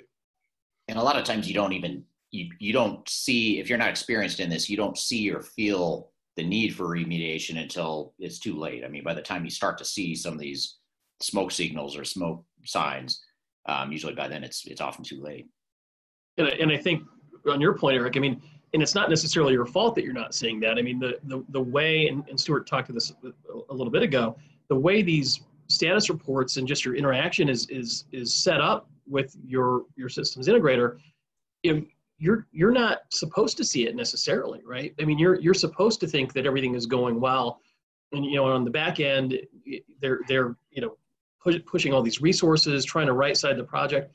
You have no idea. I mean, I was in a lawsuit actually with Eric, and opposing counsel was trying to make dismiss everything. He said, look, all the stuff that's happening in the back, that's like the chaos that goes on in a restaurant. But you're at the front, you're at the table getting prepared or eating a nice meal that's been prepared, by the chef. But you don't want that chaos at all. There shouldn't be any chaos. But too often there is, and most often I think it's being hidden from you. So yeah, it's a challenge. And on the flip side of that, I'll ask actually a very relevant question. There's a ton of questions coming in, by the way, guys. So at any point we want to open up conversation, there's a lot. But one of them that's kind of running maybe the flip side of what you just said, Marcus, and what you said, Stuart, is the comment is, my concern with assurance is that there's pressure to have findings, negative findings, because these have a high appearance of value. I've never seen the one that came out without an indictment.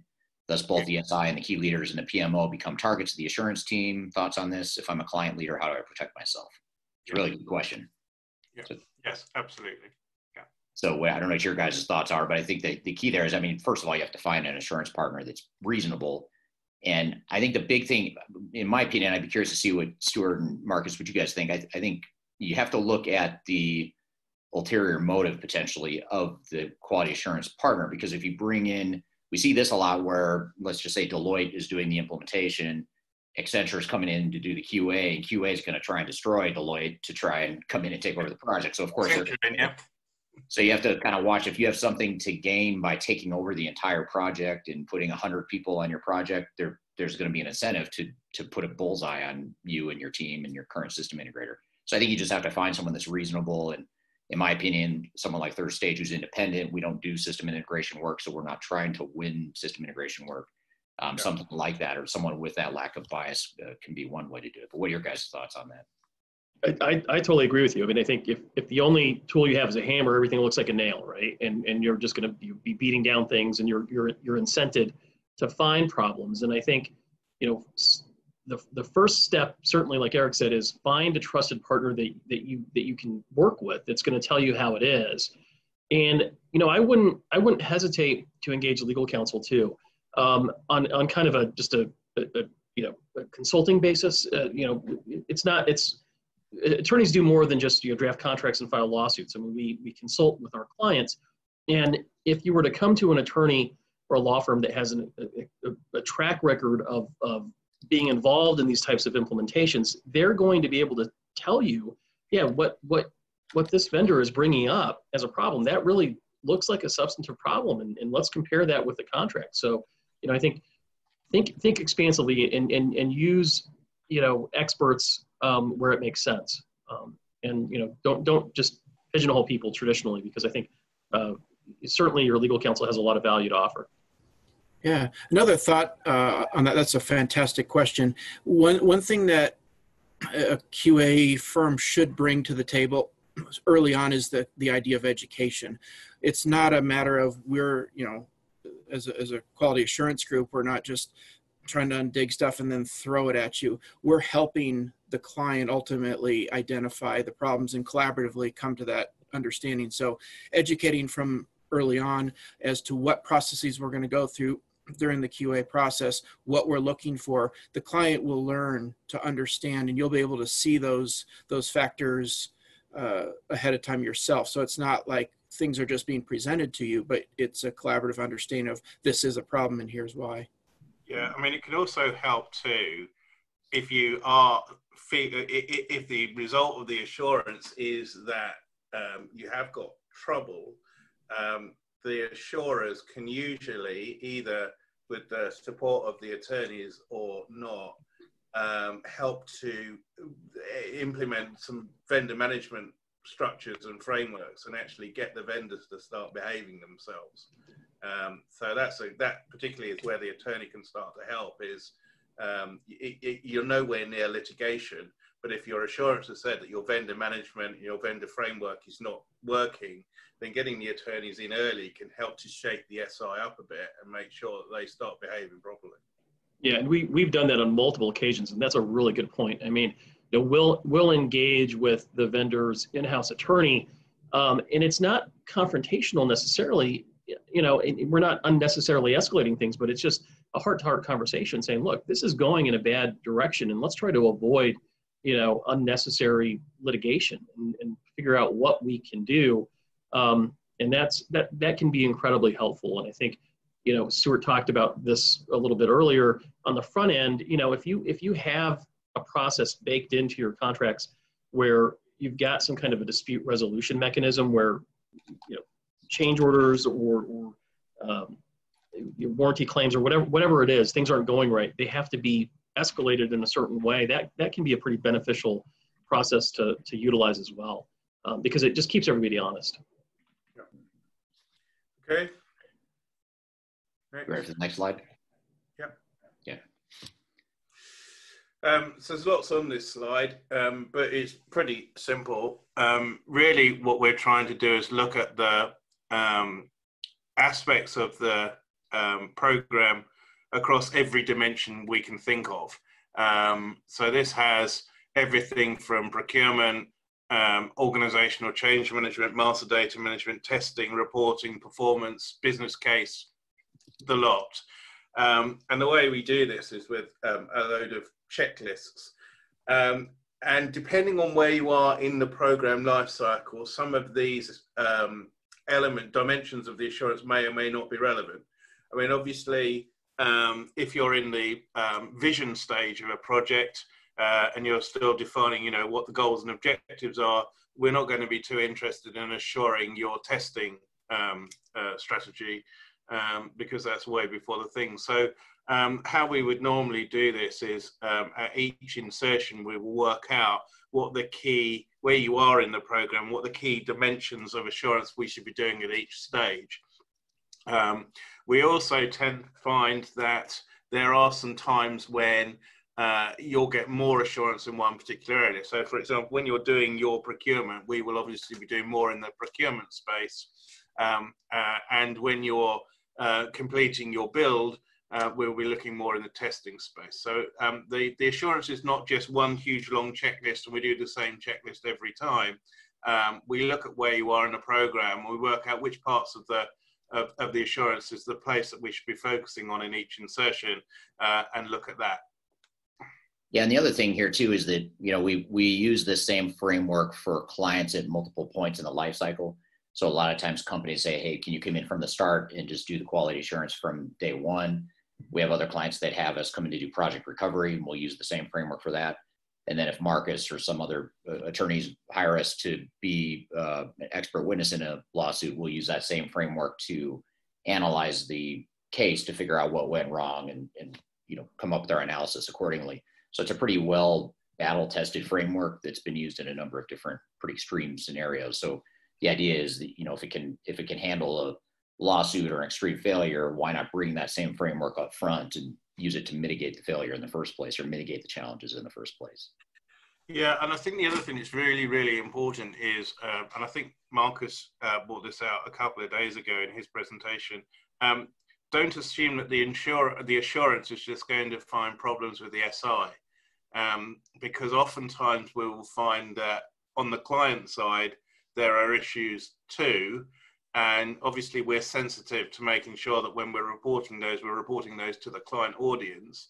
But certainly in the things, frequently things that come up, we've talked about OCM already, but the ownership of data, or the stewardship of data as we call it now, the cleansing and migration of data is frequently an area that we find clients struggle with, and they fall behind because the SI has got further forward with their part of the program, and the client hasn't been able to keep up. So it's a balanced view. It's not one that we just go after the all guns blazing on the SI. Right. And I think to that point, Stuart, having a plan in advance, and you talked about that in some of the QA items that you'd want to have and see at the beginning, having a well-conceived data migration plan that includes what's your acceptance criteria, what are the methods you're going to use, what are the tools you're going to use, how many data mock loads are you going to do, when are you going to have what data objects available for internal testing and the iteration test cycles. All those kinds of things kind of go into that, and that's often underestimated and falls on the ownership and the blame goes on to the business, when in reality they really don't understand the scope of what needs to be done, and they don't have the tools and the staff to do that, to do a proper plan. Right. And don't forget, what we're actually trying to do here, what we're trying to do is assess and mitigate risk. So this is all about risk assessment, and it's all about recommended actions. So you will get the risks enumerated, you'll get, if we can, the risks valued, and then you'll get a series of recommendations for every risk that we've identified, and actions to remediate. Okay. So what's an IVMV typically look like? So IVMV is not a third stage term. It actually was coined by NASA, and it's independent verification and validation. It's just an abbreviation that some organizations use for assurance. So you might see IVMV and assurance used interchangeably. Basically, it's a very, very simple process. It's kind of as you'd expect. First of all, we try and find out through a discovery where you are in your program, whether you perceive you have any problems, and then we'll ask for some artifacts. Those artifacts are usually going to be things like budget tracking, program charter, last 3 status reports, things like that, just to give us a hook on kind of where you think you are, and have a look at the quality of the collateral that's being produced, and make sure that we understand the objectives of your program. If you have one, we'll also want to look at your business case as well, because again, frequently programs struggle with business cases, especially assumptions that aren't strongly underpinned. The thing we will also ask for is a set of candidates for some one-on-one interviews or workshops. Sometimes we do workshops, sometimes we do one-on-one interviews, often it's a mix. We will know, broadly speaking, depending on the size of your program and its shape, and which SI or which vendor is supporting it, what kinds of roles you would have in it, and depending on where you are in your life cycle. So when you've coming through design, you will have a test manager. We will typically want to talk to the test manager. That would be an illustrative example. But definitely the executive team, definitely the team leads, definitely the people who are doing OCM, the business sponsor, some business stakeholders, and definitely the software vendor and the SI. So that would be illustratively who we would want to do. As I said, some of those we can do with workshops. The SI would probably do one-on-one. The executive team would probably do one-on-one. So that would be kind of the flavor and the balance. And then there's a lot of hard grunt and graft that goes on in the background to crunch the numbers and to take the outputs from, if we've done surveys, we'll look at the survey results, we'll look at the results from the checklists, we might do some follow-up discussions, and then we'll basically produce a deliverable that summarizes our analysis. And it'll be, as I said, a findings, risk assessment, risk value if we can do it, recommendations, and if we think there are things that you should be doing that are leading practice that you're missing, then that'll come out onto the list. And that'll probably go through a few iterations that really, we don't absolutely necessarily get everything we need right the first time round. And you might say, oh, no, actually, there's a document for that. We didn't give it to you. And so you'll get that document and then that risk will be alleviated. So that's typically, it's a little bit of an iterative process in this. And then obviously then there is the findings. And then if you require us to, we'll work on a remediation plan with you and can support you through the execution of the remediation plan. These reports can be, if everything's going reasonably well, there are a few pages. The longest that I've ever had to write on a program that was seriously impaired was 53 pages worth of analysis and recommendations, with a nice executive summary that was 3 pages saying you need some serious help here. So that's kind of what you get out of it. We're here playing you a clip of Stuart, Robb, Marcus Harris, and I presenting a presentation about digital transformation quality assurance. We've got a lot more to cover, but first we're going to take a quick break. You're listening to Transformation Ground Control.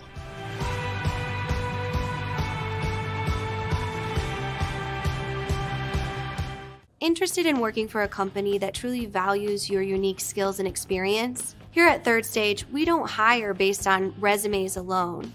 We look at the full candidate, experience, and willingness to provide excellent service for our clients. Within a technology, independent, and agnostic consulting firm, you have the opportunity to learn across industries with a diverse group of clients. Our consultants also have the opportunity to diversify their portfolio and learn across technology systems. If you're interested in joining a high-growth entrepreneurial organization, please reach out to us at work@thirdstage-consulting.com.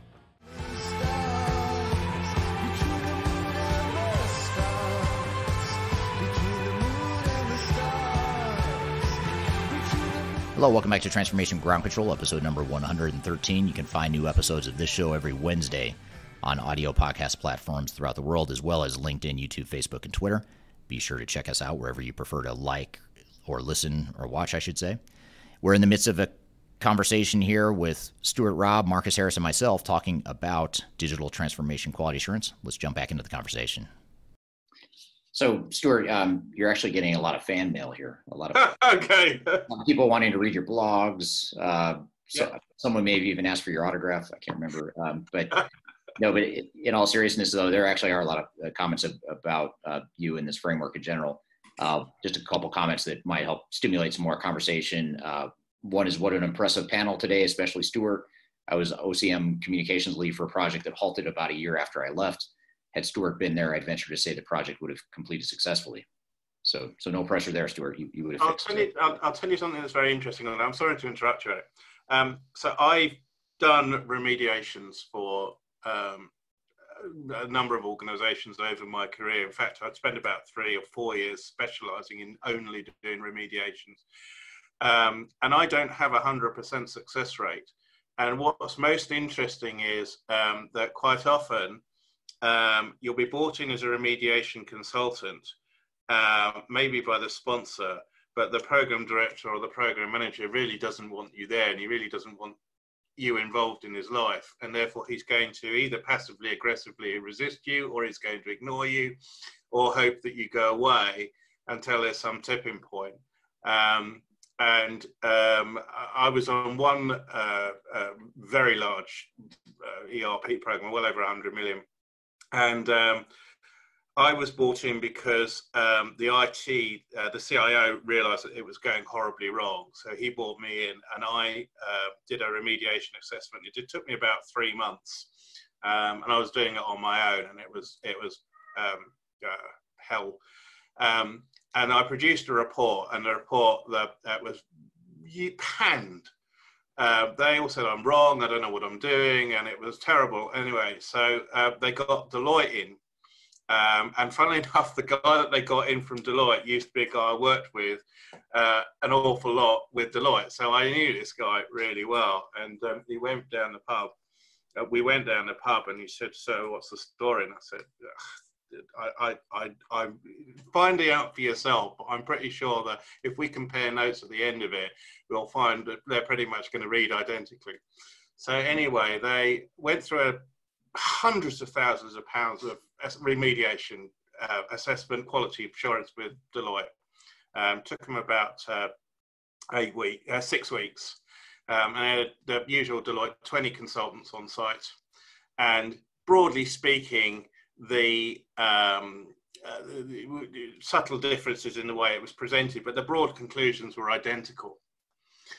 And at this point, the program sponsor and the CIO and the CEO were seriously concerned, but still didn't believe the results of the report. So they'd had one report from me, they'd had another one from Deloitte. The one from me cost 1/10 of what the one from Deloitte cost, and they still didn't believe the answer. So they got a third SI in who claimed they specialized in ERP remediations, who are all ex-Accenture people actually. And they came up and they did another remediation review. So they had an 8-week reset, and then they went and started to implement their remediation. The client still didn't make enough changes in their senior leadership team. And after another year of burning money like it was going out of fashion, the whole thing just imploded on itself and collapsed without a single piece of usable technology or business process resulting from it. So sometimes, if it's like I was going to say like a bad marriage. If you're not willing to accept the findings and you're not willing to change, you're not willing to listen to what the marriage counselor says, you're going to get nothing out of the process. Some of these are Titanic programs; they just cannot be saved. Yeah, it's a good point. And there's a lot of politics, like you mentioned, they're difficult to navigate. Another question here is, I believe that Little's problem was a deep functionality problem.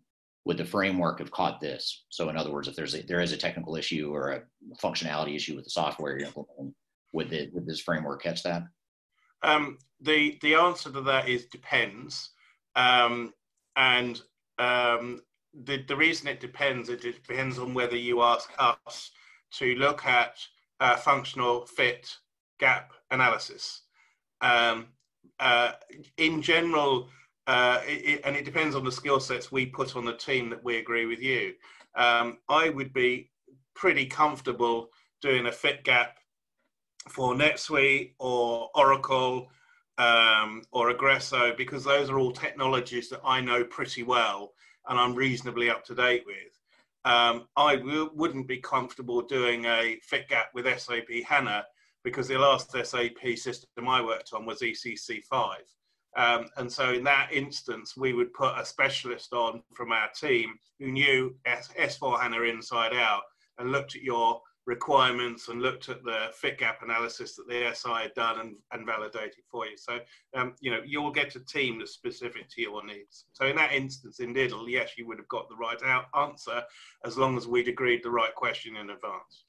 Yeah, another role of quality assurance can spread even pre-implementation. And what you're talking about, this question leads to, is a validation of software selection, essentially. Because this, what happened with Little, we believe, or I would have been caught in a proper software evaluation. That kind of mismatch with pure functionality. That can also be, if you've already come to a selection and you're looking at getting into implementation, we'd also recommend, if you haven't gone through a more of a formalized evaluation process, doing a validation prior to implementation, because what that will do is outline the potential gaps of the solution and help you to mitigate those, find the workarounds and feasibility of that ahead of just running into implementation. Just to reinforce that point, one organization that I've worked with, I came in quite late in the process, had never done a requirements at all. They'd got a standard industry accelerator business process framework, gone down that and said, yeah, I think we do pretty much all of those. We do some manufacturing, we do some logistics, we have a 3PL, we do standard R2R and P2P. Therefore, we need to go and find a product that does all of those things. And obviously now, you know, when they're finding out what those gaps really are, they're having to think of ways to try and plug some of those gaps. So it, again, goes back, if you start badly, it's very, very difficult to recover, especially if you've already signed up a 5 or 10 year contract with the software vendor. You've got nowhere to go. Well, and the other key too is, even if you, let's just say everything that you and Brian just said fails, or somehow you still get past the point of catching that there's a terrible functional fit, and then you get into implementation and you realize then it's a terrible functional fit. The key there is to realize that as quickly as possible so you can figure out what to do about it. Because a lot of times what vendors and system integrators will do is they'll keep marching down that path, and they're going to force it to fit somehow. And what a lot of times we'll say during these assessments is, well, you know, time out. Maybe, you know, we're not saying throw the baby out with the bathwater or get rid of the entire solution, but for this little area where the functionality is not working, let's not force SAP or Oracle, whatever it is. Let's find a way to work around that. It could be a bolt-on solution or manual process. Maybe you customize, God forbid, but whatever it is, have a clear plan for how you're going to fix that problem. And I think that's where so many companies get into trouble. Yep. Yeah, I totally agree with that. And I think, you know, that's why it's incumbent upon the vendor and upon the customer, you know, to have total transparency into the status of the project, because I think, you know, this is where these string along fraud allegations come into play. I mean, I've had in deposition, I've had, you know, software salespeople say, well, you know, yeah, I said that, and the software can do anything. It's just a matter of how much you want to pay for it, you know. We can do modifications and extensions till the cows come home. And, you know, my responses to that is like, well, that's great, but, you know, did you tell them how much it was going to cost? Well, no. Yeah, and that's a fundamental issue. You know? Yeah. Okay. To get some nice output, if you're lucky, you get some pretty diagrams. If I do it, you get a Word document, because I don't do pretty diagrams. My PowerPoint skills aren't good enough for pretty diagrams. But we have people that help you with that, right? That's exactly. But yeah, so you get, basically it's a risk assessment, and it looks at each of the areas that we've talked about, and it'll give you a risk, high, medium, low. And then if we can value the risk, we'll put a value or a score against it to say how likely it is. And then systems integrator assurance. So I think we mentioned this already very briefly, but systems integrators assure each other, and they also offer to assure themselves. There is no point in getting a systems integrator to mark their own homework. They might be truthful to themselves, but they will rarely be truthful to you if they find that there are major problems. And very, very, very long time ago, I saw a systems integrator. I worked for a systems integrator who did exactly that, and it was shocking. So don't get them to do their own homework. Be careful, I think, as Marcus or Eric said, of getting them to mark each other's homework, because they will be out to try and capture the business. So if you are not confident about your current systems integrator, either get them independently assured, or if you do decide to sling them out, put the thing out to tender again. Don't just take the person who did the assurance and then start with them, because you're just moving the problem from one errant teenager to the next one. The even worse thing, Stuart, I was going to throw in there, is even worse than them being out to try and get each other's business is when they collude on it, when there's collusion. And they're nice, they play nice because they're going to carve out pieces of the project for each other. That's the worst dynamic, just as a side note on that. Yeah. The final 2 points, oddly enough, you tend to think that the systems integrators have all of the best practitioners in ERP in the entire world. And actually, I did an exercise with one of the SIs a few years ago, and we worked out how many program managers and program directors there were, both on the SI side and the UK side, in the UK, who had done an ERP for a blue chip FTSE 100 or Fortune 500 company. And the answer was 100. And 100 is a staggeringly low number, given how many you'll find if you do a search on LinkedIn for program director, program manager, ERP. And out of those, I think probably 40 have retired or are doing something else. There's about 60 left. It's a very, very, very low number. So you should really do your homework when you're finding your assurance person or your program director or your program manager.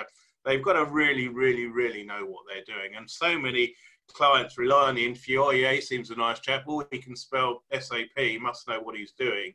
And then only find out later that the wheels come off that particular wagon. The other thing that happens, sorry, go on. I was just going to add to your point. I think it's a great point and very well said. This is so rampant in the cases that I get involved in. And in fact, I've got canned language that I tell to juries because it just comes up all the time. And it's something along the lines of, they use our project as a training ground for their inexperienced and unqualified consultants. And it goes, but my point is that it's exactly what Stuart's saying, is that this is rampant. The level of inexperience that's in the ranks of these SIs is just shocking. And again, we'll have them on the stand or in deposition, and we'll ask them, well, have you ever done this type of implementation for this industry before? And they just say no. I mean, it's just damning. Yeah.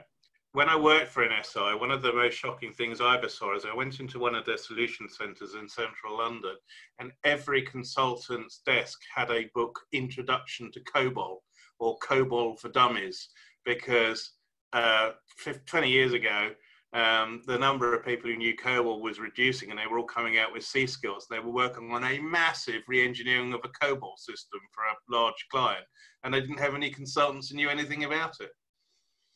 The last point on this is about software vendors. They are not systems integrators. They may claim they are. They may have professional services divisions. They are not. And it's very common that they two get confused. And what happens is you get into the project and they say, right, we nearly need some help with some data migration. A software vendor or Terra say, no, we don't do that. Or we need some help with OCM. No, we don't do that. And so there's a mismatch between the expectation of what the software vendor does and the systems integrator. And this is particularly true where you get these accelerated solutions. All the software vendors will offer you accelerators. They will all be missing some key capabilities that you are going to need. Okay. So does it always work? In the last, I think we've got 1 minute left. No, it doesn't. The program disagrees with the recommendations, which is quite rare, although not unheard of, as I mentioned earlier. The program agrees with the recommendations that doesn't act on them. That's quite infrequent. The program agrees with the recommendations, but wider organizational politics prevents the recommendations being acted on. That is absolutely the one that occurs very frequently. It's politics, politics, politics. And then the last one is the assurance is done too late to save the initiative. And that's very, very common. And that's because it hasn't been part of the DNA, and that's why they blow up, and that's why they end up writing off hundreds of millions of pounds or dollars or whatever country you're in. I think that's it, if I'm correct. Oh no, there's one more. Assurance mitigates risks. So, I mean, you can read that at your leisure. And you need to flash up the last slide so they've got all our contact details, and then we're done. Yep. Yeah, and one question I want to ask you, Stuart, actually it's not my question, but from the audience here, is that how can we convince our management that just because a vendor or integrator is using the vendor's framework doesn't mean it's any good or useful? Oracle's AIM comes to mind as a tool that SIs wave in front of executives, but it's an empty vessel. If you go back to slide, whatever it was, that had lots of logos of companies that have ended up in the newspapers, I mean, all of those will have had SIs that used a methodology of one form or another. And the fact that they're in the papers means that something about those methodologies didn't work. And nearly 100% of the time, the reason is because the people who are running the methodology didn't know what they were doing or made some fundamental mistakes, either on the client side or the vendor side or both. This is a people business. It's people delivering stuff. It's not methodologies. It's not framework. If the person is good, you'll be successful. If the person is not good or not strong, you'll fail. That's it. All right. Good stuff. Fun to hear that clip again after a couple of years, and hopefully you found that enjoyable and learned some things about quality assurance and why it's so important to digital transformations and how it might help your digital transformation. And hopefully that framework we presented too in that clip gives you some things to think about as you think about putting the project governance and the guardrails in place for your digital transformation to ensure that it's on time, on budget, to make sure you're minimizing operational disruption, and to ensure that you're getting the full ROI and the full business value that you expect to get out of your digital transformation. So I want to thank you all for joining here today. That's all we've got for today. I encourage you to check us out every Wednesday with new episodes. In the coming weeks, we have a lot of great guests that are going to be on the show. We're going to have the president and chief technology officer of Infor, for example, the big software vendor. He'll be on the show here in a couple of weeks. We'll also have a segment next week about emerging technology. So here's where we'll dive into some of the emerging technologies that you should be aware of and consider as you're going through digital transformation in the future. Those are just a couple examples of some of the guests we have coming up. So be sure to watch this episode, listen to the episode every Wednesday, and be sure to leave us a review too. In addition to any comments you have as it relates to the topics at hand, I encourage you to please leave a review, especially if you're listening on audio podcast platforms. If you can give us a review or a rating, that helps us, and it helps make sure that we are not only learning from your feedback, but it also helps the algorithm get the podcast out to more people. So appreciate any feedback you can share there. So hope you found this content helpful in today's episode. I want to thank you for joining. Thank you for being part of the show and part of this digital transformation community. My name is Eric Kimberling. I'll see you next time on Transformation Ground Control.